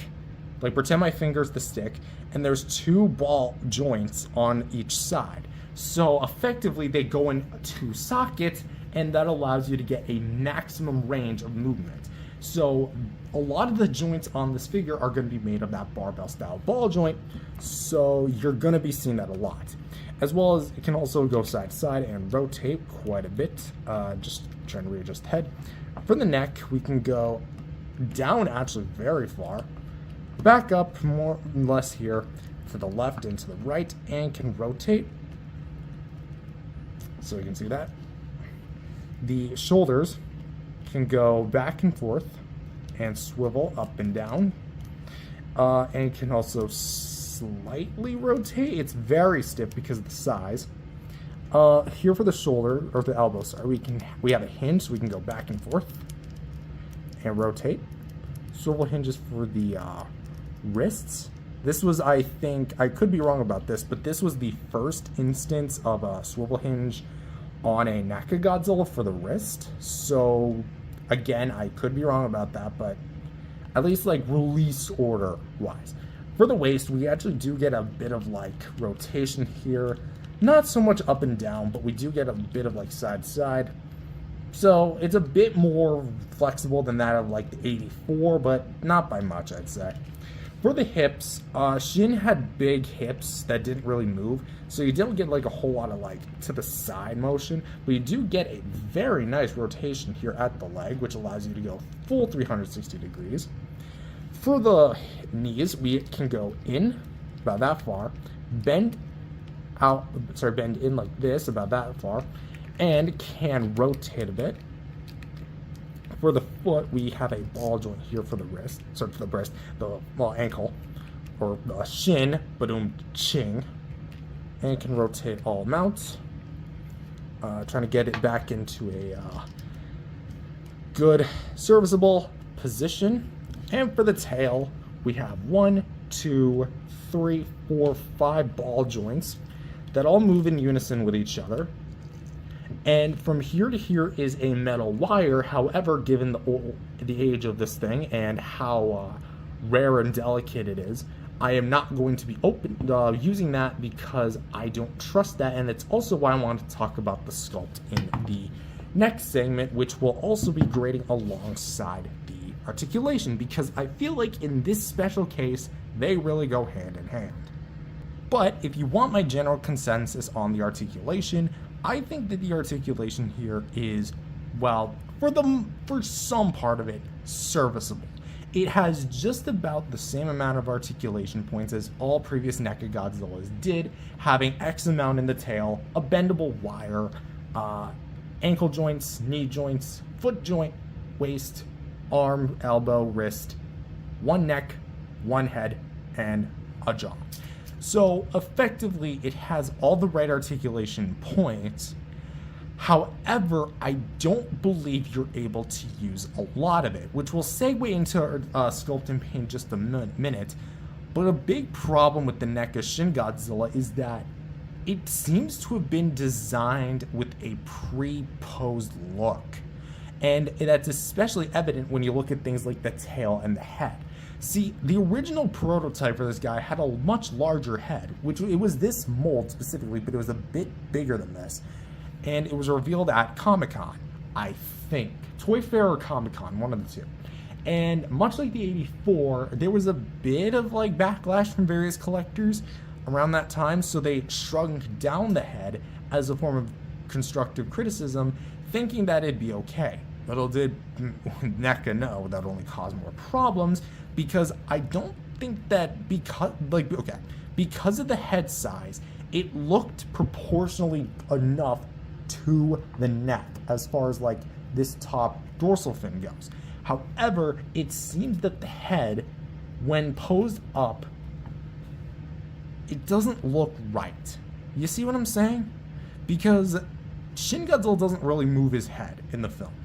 Okay, what a big babu. What's the problem here? Well, by having his head like this, it looks weird. Like the spine, there's no transition from like a smaller spine in between. I know the actual Shin Godzilla design was kind of like that, but if you'll excuse me for 1 minute. Here with me, I have the Blu-ray of Shin Godzilla, which was actually just released last year. And you can see what I mean by this is the head is big, but it's because of the size would be proportionally accurate to this top dorsal fin, which in retrospect would be this. There isn't another dorsal fin here, but it at least has a bit of like a stop to where it would look natural, and then the spines would start kicking in, if that makes any sort of sense.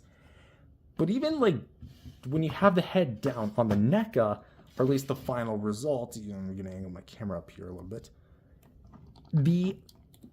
it doesn't really seem to have that. Well, at least in certain poses.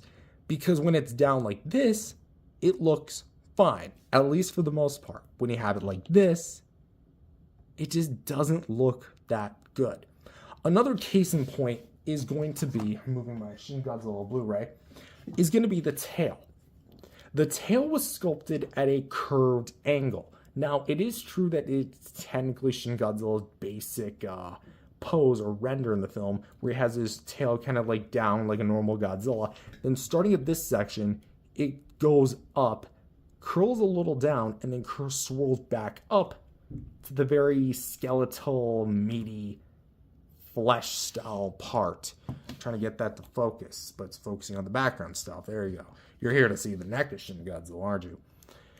And while it is cool that they kept that attention to detail, the articulation suffers from it because aside from this pose and maybe getting it to curl to the sides a little bit, there's really not a lot you can do with the tail, because if you try straightening it out, it's just going to look like this. The wire isn't going to help you because it's automatically curled straight down, because the ball peg down here, I'm going to try and pop it off just so I can show you guys. Right here, it's at an angle. Now, again, it's like that on Shin's design. I'm willing to admit that and credit that. They kept that attention to detail. But when it comes to making an articulated action figure, I don't think that's how you're supposed to do it. A pre-posed action figure, then you make cuts out of it and expect people to move it, that's not necessarily the best design. In my personal opinion, they should have just done a straight series of ball joints with the mold, not in a prefixed position, and allowed people to pose the tail in this way, not have it like this from the get-go. So overall, things like the torso and the legs and the arms don't really have much complaints. However, it's just things like the head and the tail, yeah, they obviously are pre-posed. So for articulation, while it's not bad, it's just about average for NECA Godzilla. The pre-posed sculpt doesn't really help it at all. So I'm going to give it a 7.5 out of 10 for the articulation. Up next is sculpt and paint, and finally we can take a look at the main meat and gravy of the video. Quite literally, because this thing looks like it is essentially just gravy covered in a bunch of red. Anyway, so for the actual mold, the head sculpt on Shin here looks actually pretty nice for what we got. Is it 100% accurate? No, because I don't think NECA had access to the CG files or model for Shin Godzilla at the time, because remember, this was underneath Wonder Brothers, who was basically like the communicator for NECA at the time, because they had to go through WB, and then they had to go through Toho, and then basically WB was like at the center of it all. So anyway, so for the mold, it is very mushy, as Shin Godzilla tends to be. A lot of the bumps and crevices are very exaggerated, obviously, from the actual design. Not trying to like fault NECA on that. They did a really nice job at capturing that.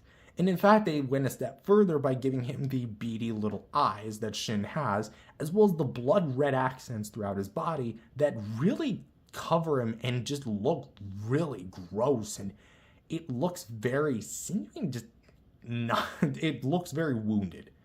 And the teeth actually are very well sculpted and painted. Like, I'm impressed. Even for NECA's heyday at the time, this was really well done. Also, by the way, it was worth noting that this is the original release, not the boxed version. I can tell because after looking photos of the boxed version and this, yeah, this is clearly the first run. Anywho, and even for like the jaw here, this looks very well painted, very gross again. It very much captures Shin Godzilla's like overall aesthetic. However, I do have a personal problem with the mouth, and that comes in when we open up his jaw. See, in the mouth, Shin Godzilla had a very particular jaw with membranes at the sides and no tongue. It was very spacious in there, and I'm trying to like, this will be the way I'm showing it. Sorry, folks. But my biggest problem with the mouth here on this Shin Godzilla is that I feel like they really botched this. What I mean by that is the throat itself, well, specifically like the mouth hole, it isn't, this is gonna sound so weird, but if you want to be technical with the actual movie design, it's not that big. It's not big enough to actually like be what was on screen. And I feel like part of that is because the membranes are too pushed back in and too thick. What I mean by that is we basically have like two sets of membranes here. We have this and then like the interior piece. Like, you can see two pieces that are attached to the top part of the jaw. And then when you move it, you see the two pieces on the side, which make up the membranes on the other end of the jaw. Because of that, it leaves the throat hole like way too small, and it just doesn't look right. I feel like that's one advantage that the Monster Arts has over the NECA. But to be fair, again, that's probably just because of the way the articulation was engineered. But come on, I feel like there had to have been a more interesting way to do the mouth. Like, cause like this, I feel like if the membranes were more towards like actually aligning more with the teeth, and that would have maybe allowed more clearance for the throat itself, that would have looked better. It is also worth noting that the side of my membrane is a bit chipped. I'm not sure if that was from the previous seller. That's just a paint defect. I'll probably never know, but anyways, because I did get this thing used. Anywho, so for the actual spines here, well, specifically like the top few spines, they look really nice. And even like the body has like a different shade of red, almost like an orange, which really adds to the overall color aesthetic of Shin Godzilla. It's very evened out, and I would even go as far to say it probably looks better than like a lot of other Shin Godzilla action figures that I currently know of, because I know about the Bandai vinyls and the Monster Arts figures and this, as well as the Atomic Blast version, and in my personal opinion, this thing just looks incredible. There's stuff in the crevices, outside of the crevices. It looks very uneven out, but yet so even at the same time, like across the whole body. So with that said, you also get some on the gills, some various marks on the shoulders and such, and even like the glowing effects for like the dorsal plates, which we'll talk about in a bit, but they just look stellar. Moving down here to the torso, we have more or less the same thing where we're getting a lot of like the nice kind of web detail, and the claw paint looks pretty nice too, actually having a bit of detail work, which is surprising given the size of them. You do get a bit of shading too and a little bit of gloss. We have all the folds in the skin, looks very meaty, very chunky. Gets a lot of like the bumps and the crevices in the skin. Just kind of like put it towards one side here. You see all the asymmetricalness because we have one spike back here for the thigh, and then this side doesn't really have that. It has like a bump, but not like a spike like back here. As well as the chest spike, that thing looks incredible too. Got some paint in the collarbone as well. We do have more of the orange, kind of red paint towards the sides here. Kind of noticing a bit of a color difference. Like there's some yellowish accents, so that's interesting. Just really trying to give you guys like a really nice look at this thing. The feet kind of stop that. I don't remember if the feet in the film actually had the red crevices. They probably did. But as we can see with the claws, they look really nice with the shading. I will say this one has a bit more like shading than this one does, but they still look really nice nonetheless. Some copyright info. Yeah, this thing was made in 2017. Just wanted to double confirm.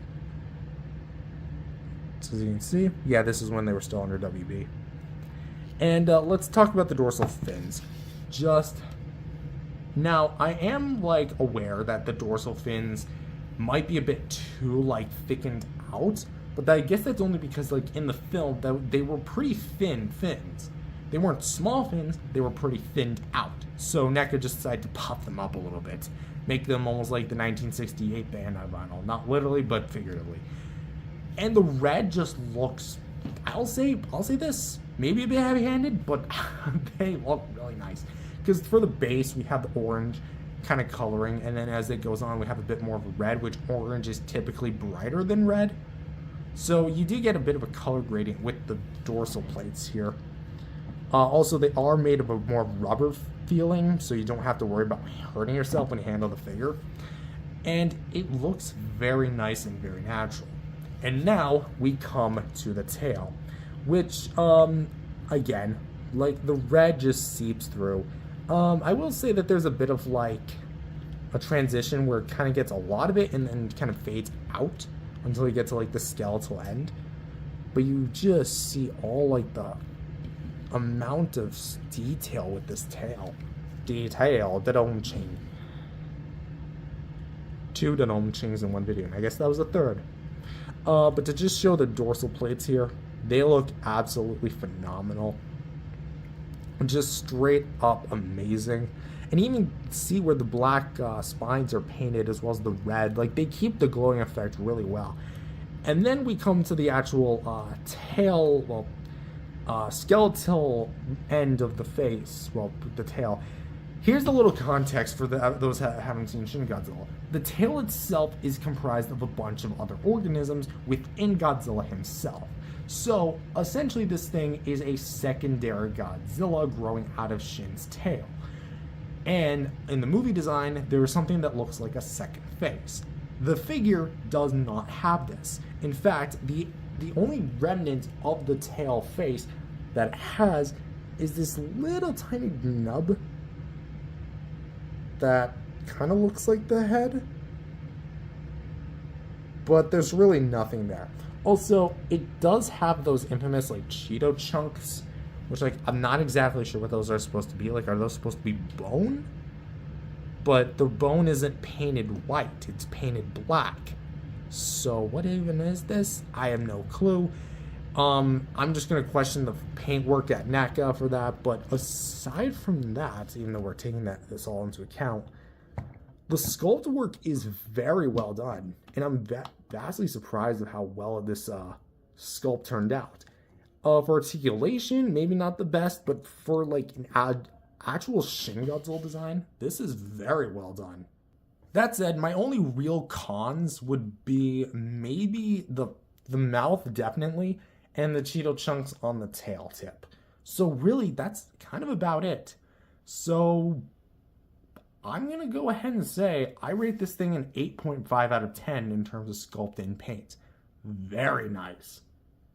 And just for a brief size comparison, here he is compared next to some other Shin Godzilla figures, ironically using the NECA mold, with the Playmates Shin Godzilla V1 and V2, original release and re-release. And, yeah. There's no competition. The NECA slams both of them. And for another size comparison, here he is with another flurry of Shin Godzilla figures. I'm going to be doing all of them, with the Bandai Movie Monsters original and bootleg versions. And as for which one I prefer of these two, I would say mold and accuracy-wise, definitely the Bandai one. But for overall quality, I'm just going to go with the NECA. It just looks better. And here he is compared next to some other NECA figures with the NECA 54 and NECA Burning Godzilla. And finally, for the comparison you guys have probably been wanting to see, here he is compared next to his original brethren, the NECA Shin Godzilla Atomic Blast variant, and the bootleg version of the NECA Shin Godzilla, which, ignoring him for a sec, because we'll talk about it in just a sec, I would say, in all honesty, as per the execution of both figures, the original beats the Atomic Blast variant. I'm gonna mainly just say that there are several things I don't like about the Atomic Blast variant, that because that this original version, You know what? The beam's gonna fall out anyway. The original one doesn't have, for example, the paint sporadic problems. Like it, for some paint like there's way too much, and for things like the thigh up here, there's way too little. This version nails it. There's pretty much like no area where it doesn't have red paint, say, except for the feet. So in my personal opinion, I do enjoy the original variant more. However, that also comes to say, what about him? Well, I'm going to be doing a video where I compare the original and the bootleg variant of NECA Shin Godzillas, because there are a lot of things I like to say about both of them, and just so you can make sure that you don't accidentally buy a bootleg Shin Godzilla, because trust me, there's probably thousands of people out there who've fallen victim to buying this instead getting this, or something like it. And so overall, for the NECA Shin Godzilla, what do I think of this guy? He is phenomenal. Well, at least in the sculpt and paint section. Because, let me put it this way. This guy is honestly, I would say, a well-balanced figure, all things considered. Does he have articulation problems? Yes. Does he have sculpt and paint problems? Yes. And they're mainly caused by each other. That said, it still looks like Shin Godzilla. It functions like a Shin Godzilla action figure should. And in my personal opinion, it is the best scaled one you can currently buy, because the monster arts, like it or not, is too big, all things considered. Even if it was the biggest, baddest Godzilla at the time, by that logic, their Godzilla Earth should have been 3 times that size. Yet I don't see them cranking out any Godzilla Earth figures that are about this. So, no. There's no excuse that Shin Godzilla figure, that the monster art Shin should have been that big. But I digress. Back to the NECA Shin. Do I recommend him in 2025? Or 6, sorry. I know I'm kind of living in the past. Am I? I'm used to saying that. What am I? I would say yes. Why? Because let's assume that this figure's resale value is about $50 to $60. I got it about that price, and you can probably too. This thing is relatively the cheapest Shin Godzilla figure on the market. Excluding the Bandai vinyls and only counting plastic highly articulated action figures, that's pretty much the truth. Because the Monster Arts one is still relatively expensive despite all the numerous versions they're putting out. They're even putting out a new version, the fourth like Awakening Shin in like a new movie graphics plus line or something. They're basically stripping of all of its accessories, including like a dinky, crappy little postcard with it. Really? That's your comeback with Shin? Not even like the standard version, by the way. And in terms of like the price, that's still like well over $120 or at best. So for half of that, you can get this. Now, as per also, by the way, Hiya Toys still hasn't made articulated Shin Godzilla as of this recording, and hopefully not by this posting, because watch as like next time watch as I'm posting this, and they immediately announce boom, Hiya Toys Shin Godzilla. Anyway, and no one's getting that Super 7. I'm sorry, that thing looks horrible. Anywho, so that's why I would recommend buying. Where do you go to buy this? I would recommend secondhand stores like eBay, where I got this guy from. So eBay, trying to name Mercari. I don't know if I'm pronouncing that correctly. And Facebook Marketplace. Those are the 3 sites I'd recommend finding this from. That said, if you want to know how to find a good listing, and this one being sure it's legit, look at the seller reviews, look at the images. Like, make sure you Google search for it, and look at the actual, like, just look at the listing. Because chances are, if it looks like this, it's the real thing. The bootleg version is a lot more duller and a lot sloppier, and doesn't have the same build quality as this one does. So that's how to find it. Go to secondhand store, set your budget at maybe 50, 60, 70 tops, not counting shipping, counting shipping I'd say, and you should be running home free. That said, I rate this thing an overall 8 out of 10. So with that said, hope you guys enjoyed this video. If you enjoyed it, leave a like and subscribe. We have one last NECA figure to look at after this, and then after that, that's done. It already came in by the time I'm recording this, but I honestly don't believe it. We're almost at the end. So again, thank you for supporting me, and like and subscribe, and I'll see you guys in the next video. Peace out, everyone. Say what you will about Godzilla Evolved being pink, but how is this evolving Godzilla that's pink? Hello everyone, welcome back to another video. My name is Matthew, and today we're continuing our review marathon with the NECA Godzilla line. We're almost done. After this, we just have to do the King of the Monsters figures. And for this one, we're going to be taking a look at the NECA Shin Godzilla Spitfire version, or the Atomic Blast variant. So this was before NECA, or I guess Toho, was kind of like demanding companies to stop using the word atomic and just call it like Spitfire, Heat Ray, or actually, I think they were calling some figures like Spitfire, like the Spitfire 2014 from Monster Arts, but regardless, Heat Ray was kind of like the general namesake for a little while, and this was before that. Anyway, so this is, of course, NECA. It was one of two figures from their Shin Godzilla movie line that depicts him in a purple hue spitting off his atomic breath. And this was actually the first of the two that I got before I bought the bootleg of the original. This one was a gift from my sister, so thank you very much.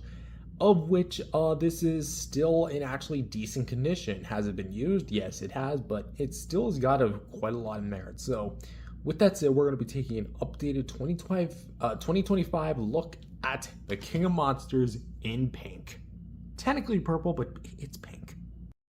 So before I actually just quickly start, I should probably clarify that I did give this guy a bit of a rinse in between takes. So he is going to be a bit wet throughout this review because he's still drying, as you can kind of see in the socket, a little reflective.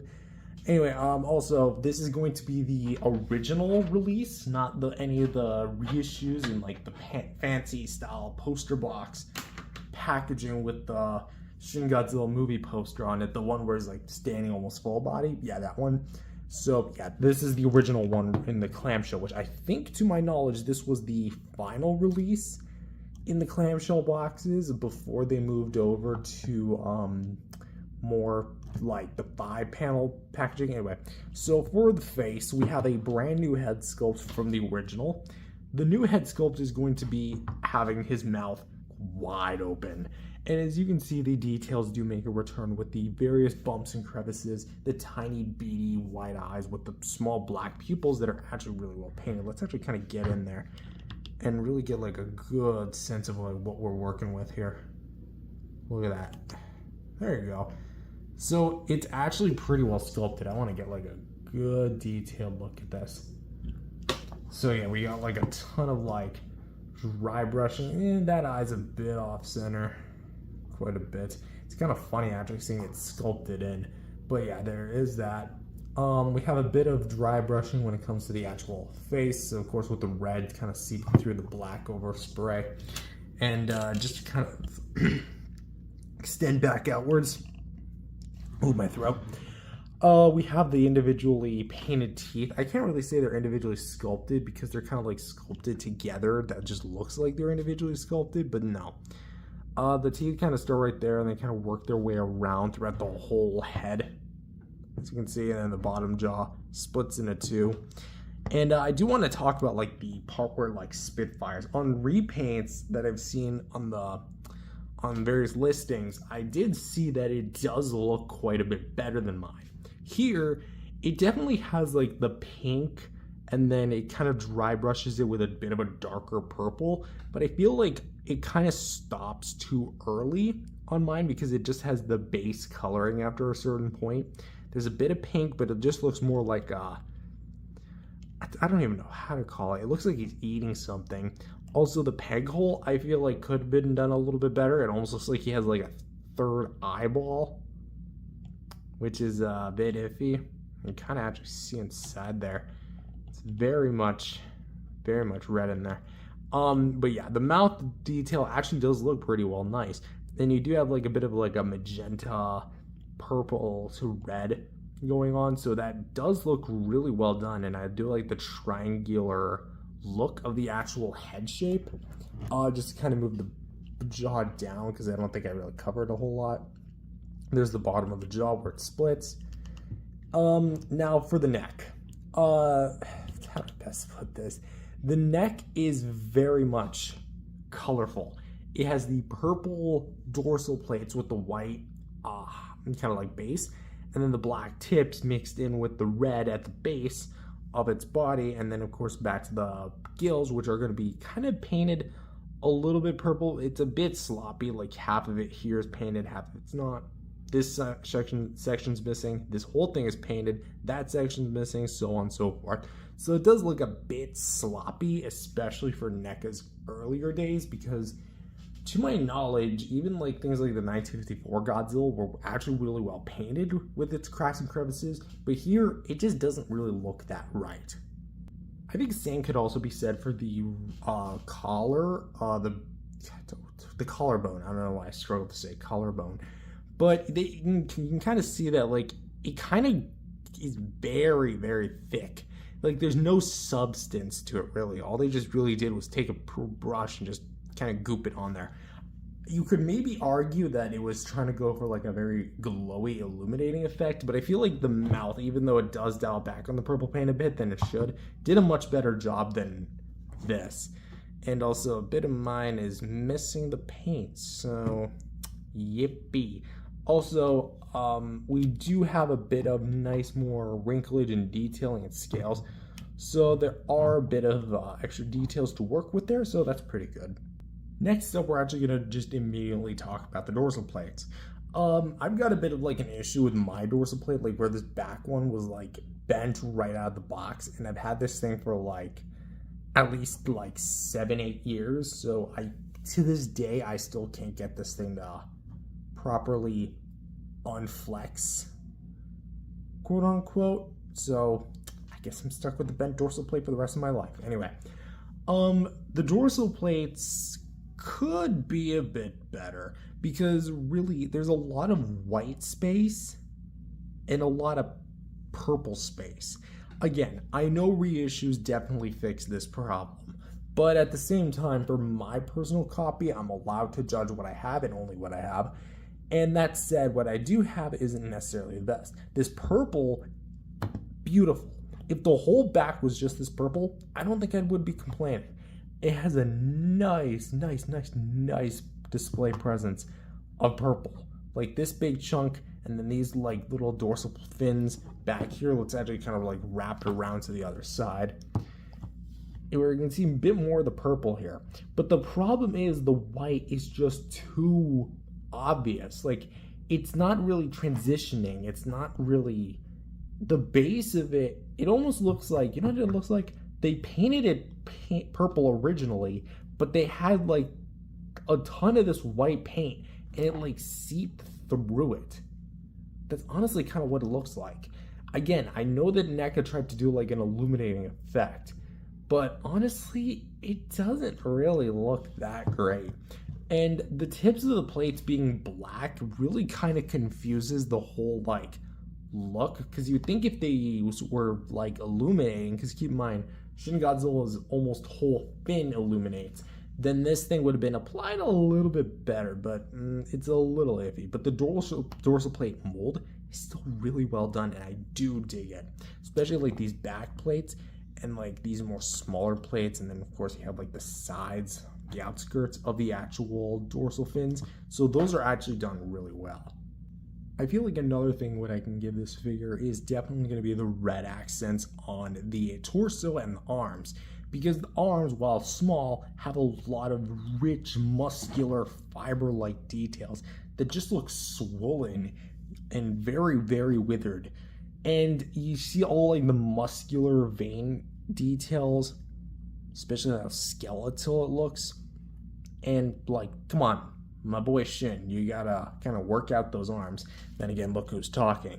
Anyway, look at the arms just in general, and the claw paint actually looks pretty well applied. Granted, it doesn't have like as much shading as you would expect, but for the size of the arms, I really do dig it. Do we have some like red spots because of the articulation? Yeah, I guess because like they may have missed it, but whatever. The actual like red is just done really well where there is done well red. And here we have the actual like chest and stomach and pelvis. Again, this is actually what the purple should have looked like, at least on the collarbone and the gills. This is what it should look like. It should have been like more in the gaps and really peering through as if it's like what this thing is glowing and is about to kill you. And the red here again, it's done so well. A bit of like the side profile where we do get more like the muscular veinature type colorization, as you can see there. For the thighs, Shin Godzilla's big meaty thighs, which yes, they're big here, but they're not as big as I don't think they are in the movie.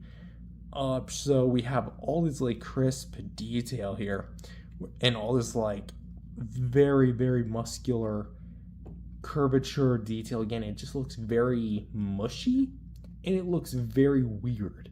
And I again think that's what Shin Godzilla is supposed to look like, you know, very withered and such.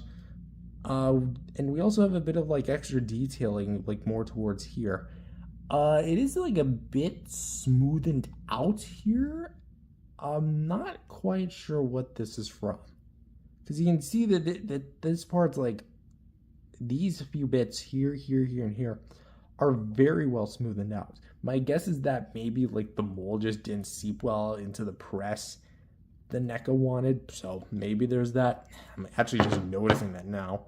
Yeah, even a figure you've had for almost 10 years still surprises you to this day, huh? I like those types of figures. Going back to this side, we actually have a bit more like the red detail going towards the kneecap. And this part kind of dials back on the red. So it's definitely inconsistent, but I think I would have liked a little bit more consistency.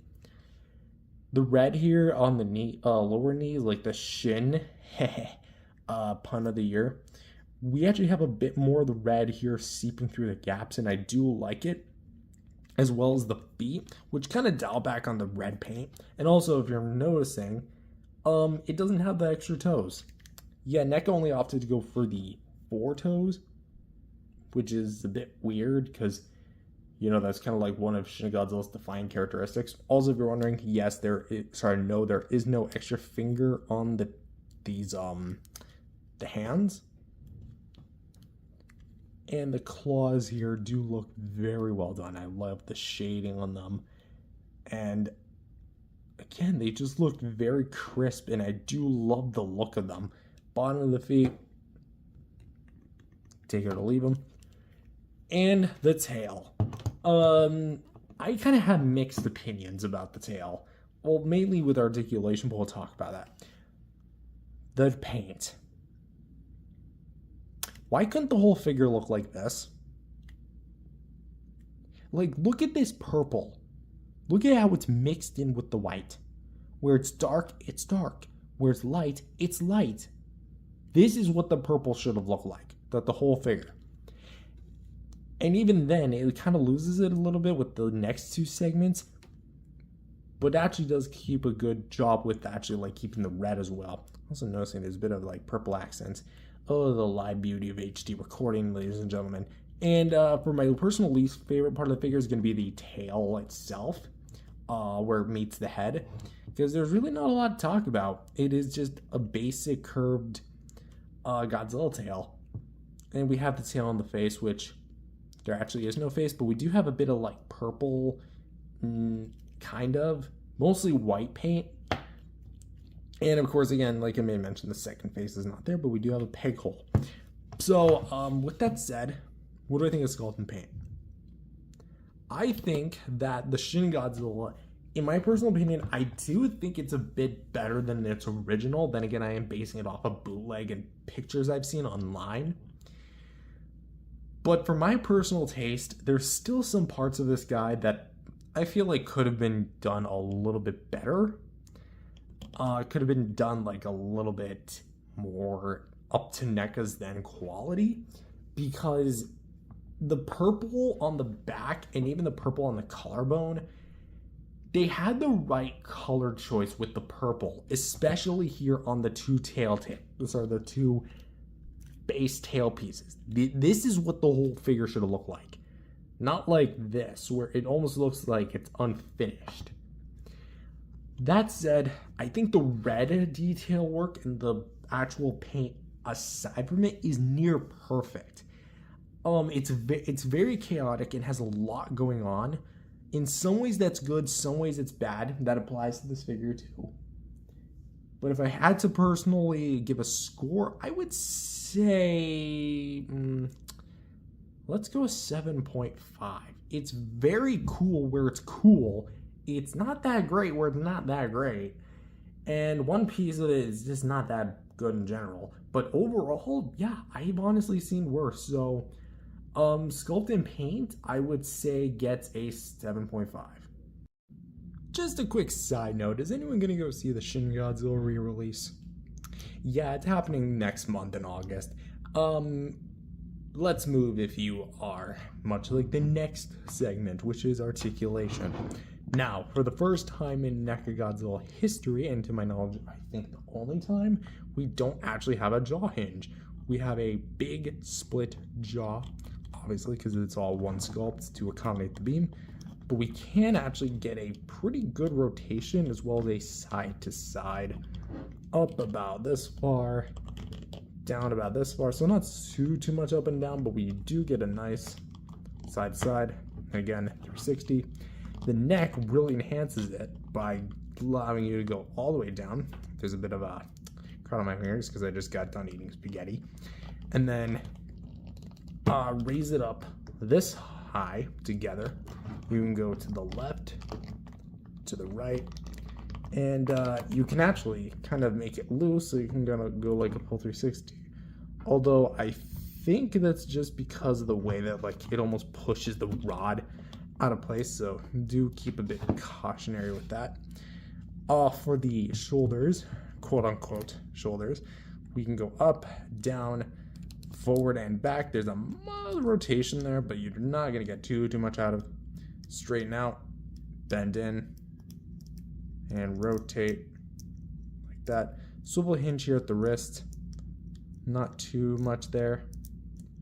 I hope it's not broken. Okay, good. It was kind of loose, like in the peg there for a sec. We have a ball joint here at the waist, so not too much movement. You can go a little side to side, mild tilt, mild back and forth.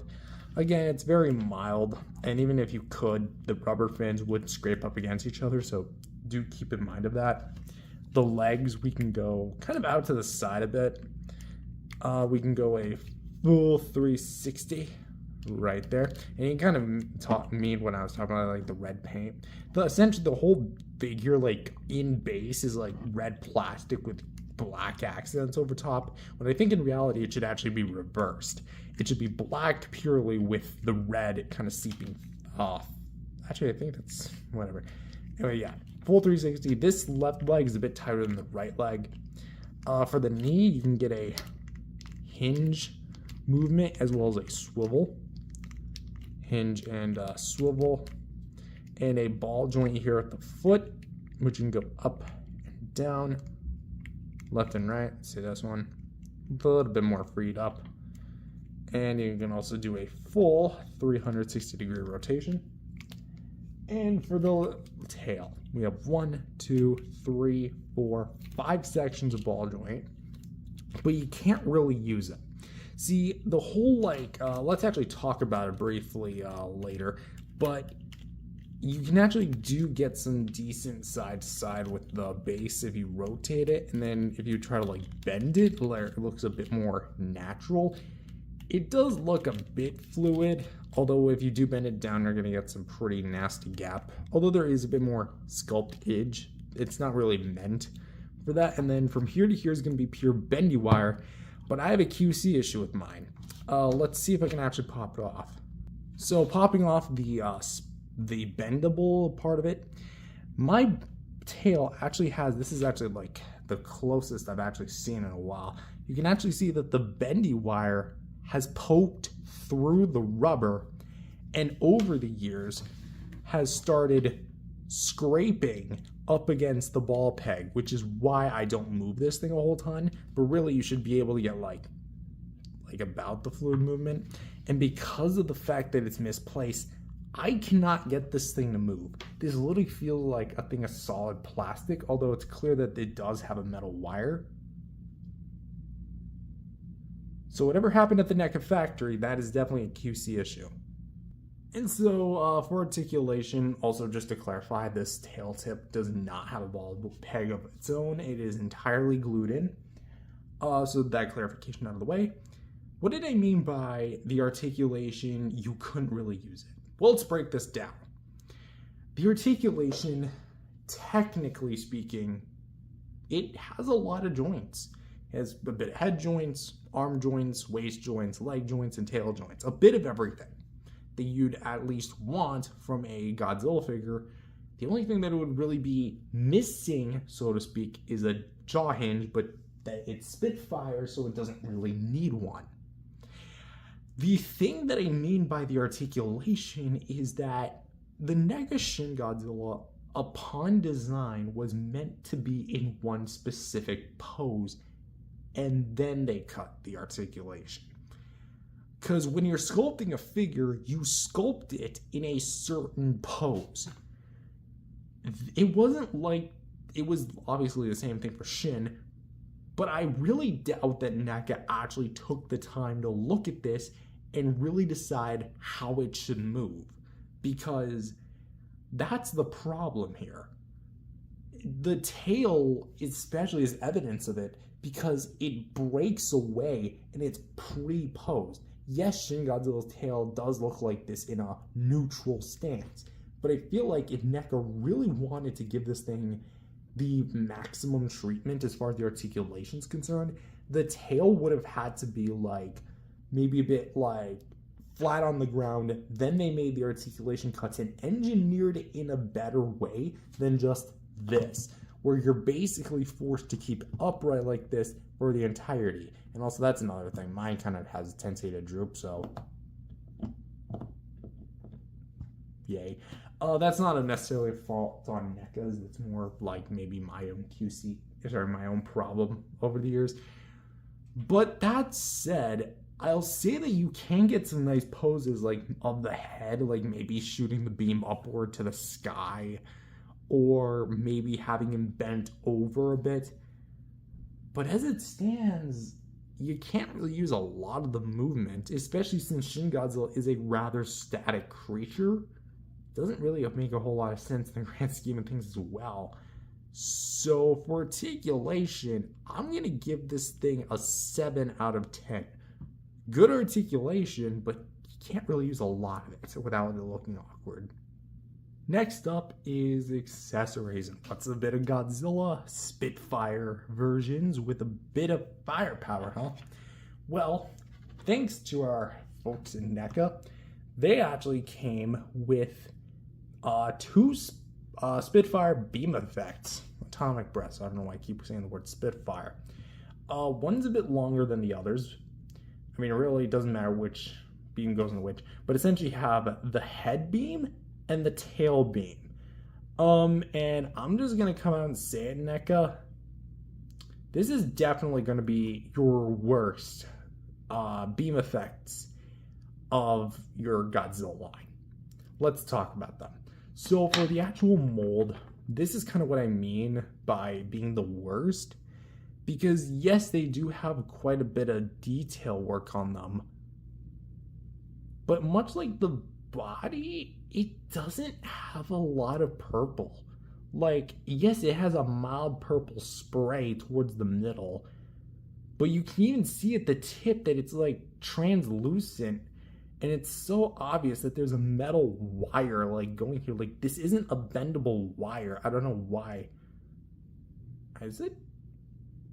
I don't know. I felt something in there. Really hoping I didn't break that.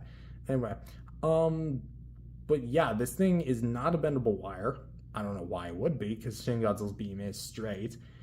And it's mostly just a white thing of plastic. Like, in my personal opinion, You guys should have just done what you did with the V2 Godzilla from 2019. I know that would come a little bit later. But essentially you have this metal rod and some okay sculpted details. Kind of more on the flat side. But yeah, you take this peg and you're going to see the peg hole in the mouth. And you're going to literally just peg it in there. Boom. He is spitting off the beam. It looks okay. I say it looks okay because that metal rod is still kind of exposed even if you get it like really shoved in there. Also, if you're wondering what this like piece of glue is, it's literally just that, it's glue. I tried to like thicken up the metal plastic when I was younger, but I didn't realize it didn't work on plastic. It worked on metal. It only worked on plastic. So when I shoved it in there, I just kind of scraped it towards the front and it's been there ever since. And as for the tail beam, again, more or less the same thing. It's just a bit smaller. Realistically, you can go in any which way you see, please. Let's actually kind of get into frame. So a little peg hole in there, stick it in. At least it covers most of it. But I mean, that probably could just be because of my glue. There you go. And there you go. He is shooting the tail beam. So I can't really get it into frame because if I do it like this, then it's gonna bump up into my Titan Godzilla from Playmates. But essentially you get, all things extended, the longest NECA Godzilla that is ever released. I don't know if this is longer, like a presentation wise, say longer than the 24-inch long Godzilla. I'd actually have to look at the measurements on this thing. I don't have a ruler or like a measuring tape on hand. But I'm honestly a bit as far as like the display of this thing goes. I think it's cool in concept, and NECA had all the ingredients for this thing, but I don't know. Something about it, I guess just because like the beams themselves don't do a whole lot of justice as far as like the purple itself, all the detail that should go into a beam effect like that. And this isn't going to be like anything like out of the ordinary, but NECA is known for cramming in a lot of accessories with their figures. So in my personal opinion, this should have also came with maybe some of the other beams of style that the Shin Godzilla has in the film. Like, for example, the smoke breath. We could have gotten like this little dome that you like plug into his mouth, or maybe have him bend over and rest into his mouth. Or the fire effect. Could have done that pretty well. I guess you'd be stuck with the 56 KOTM Godzilla beam effect. But that said, the beam effects we do here are, I'm going to say it, a bit on the mediocre side. On one hand, they have a very nice display presence, being a very long, and you're going to have a lot of shelf space, and they're great for display. That said, the actual quality of the beam effects, not very good. I don't think it was me, but I remember on a listing, it was broken, like right out of the box. So not really necessarily the best. But for what we do have, it was pretty good. This is a good display, but the beam effects themselves, not very good. You do have a bit of display variety. I mean, you can swap the beams, maybe swap that beam out, leave that beam in, or take that beam out, put that one in. And also, I don't imagine them doing the back beams, because otherwise you'd have like a dozen peg holes in the back, so that would look a little But really, I'm going to give this a 6 out of 10 as far as the actual accessories go, so there is going to be that. Being your average 6-inch tall figure, 6.5 more precisely, this guy is going to basically be quite a solid presence in a 6-inch display, with featuring some other Godzilla figures of the same scale. Here he is with the Bandai MMS Shin Godzilla, the original release, I should clarify, and the next review in the NECA line, the NECA Godzilla 2019 V1 from Godzilla King of the Monsters. And for some other size comparisons, here he is with the Toys Exquisite Basic Godzilla 2014, my latest figure, actually now technically so to speak. I mean, technically yes, my newest figure, because I did order those, the lamp and the biollante and the mess figure before I got this guy, but I opened them when I came back, so whatever. Really define newest for me. And the Diamond Select Toys Bust Bank Godzilla 1989 from Godzilla vs. Biollante, or as you longtime channel viewers know him as, Derpy Godzilla. And finally, the last size comparison, with the comparison you guys have probably been waiting for, the original release NECA Shin Godzilla from 2016, bootleg version, I should probably clarify, and the closest thing I have to the SH Monster Arts Godzilla 2016, the Godzilla Ultima, yes, from the world of SH Monster Arts, because why the hell not? Anyway, I do plan on picking the original release up. I am very close to. I don't know if I'll be able to pull it off, but we'll see. We'll see if it happens. Then at this point, let's close this out. And so for my final thoughts, for the final, not chronological as far as timeline is concerned, but the last Toho Godzilla chronological film-wise goes, this was, or from NECA, I should probably clarify, this was a pretty way to kind of end it off. On the surface, this figure does provide a lot of good things. It has a very nice sculpt, very nice paint, and a well amount of articulation with accessories that do add to a decent display. That said, the articulation is kind of damned because this thing was mainly designed to be in one super specific pose, then given articulation, probably like, it's almost as if NECA was planning a whole new Godzilla line with statues. Really wouldn't have minded, but I mean, hey, we got this. The accessories, the beam effects themselves aren't done really all that well, in my personal opinion, and are definitely going to be the weakest part of the figure. And there are some parts of the figure I feel like could be a little bit better sculpted or painted, and even for NECA during that time, I don't know, there's just something like, this looks a bit iffy, the mouth looks a bit iffy some places, and that peg hole, like, my god, there had to have been a better way, because it literally looks like an eyeball, or a butthole in the mouth. Anyway, this is definitely going to be, again, the weaker of NECA's Godzilla releases for 2016, but it's definitely going to be a lot more expansive. So, in my personal opinion, I would just suggest get both of them. Resale, from what I'm looking at, ranges from about $40 to $60 on eBay before shipping. So, if you find one that's not a bootleg and actually in somewhat mint condition, used condition, fair condition, has both the accessories, pick it up. It's a pretty nice purchase. And I mean, it's that, or you shell out like $300, $400, or you try to get your kidney donated just so you can wrangle up the money to get that Monster Arts variant, Fourth Awakening version. Anyway, that's all I have for this video. If you enjoyed it, leave a like, subscribe to the channel, and I will see you guys in the next review, which is going to be the final film of the NECA Godzilla review line for 2025. See you guys later. Peace out, everyone.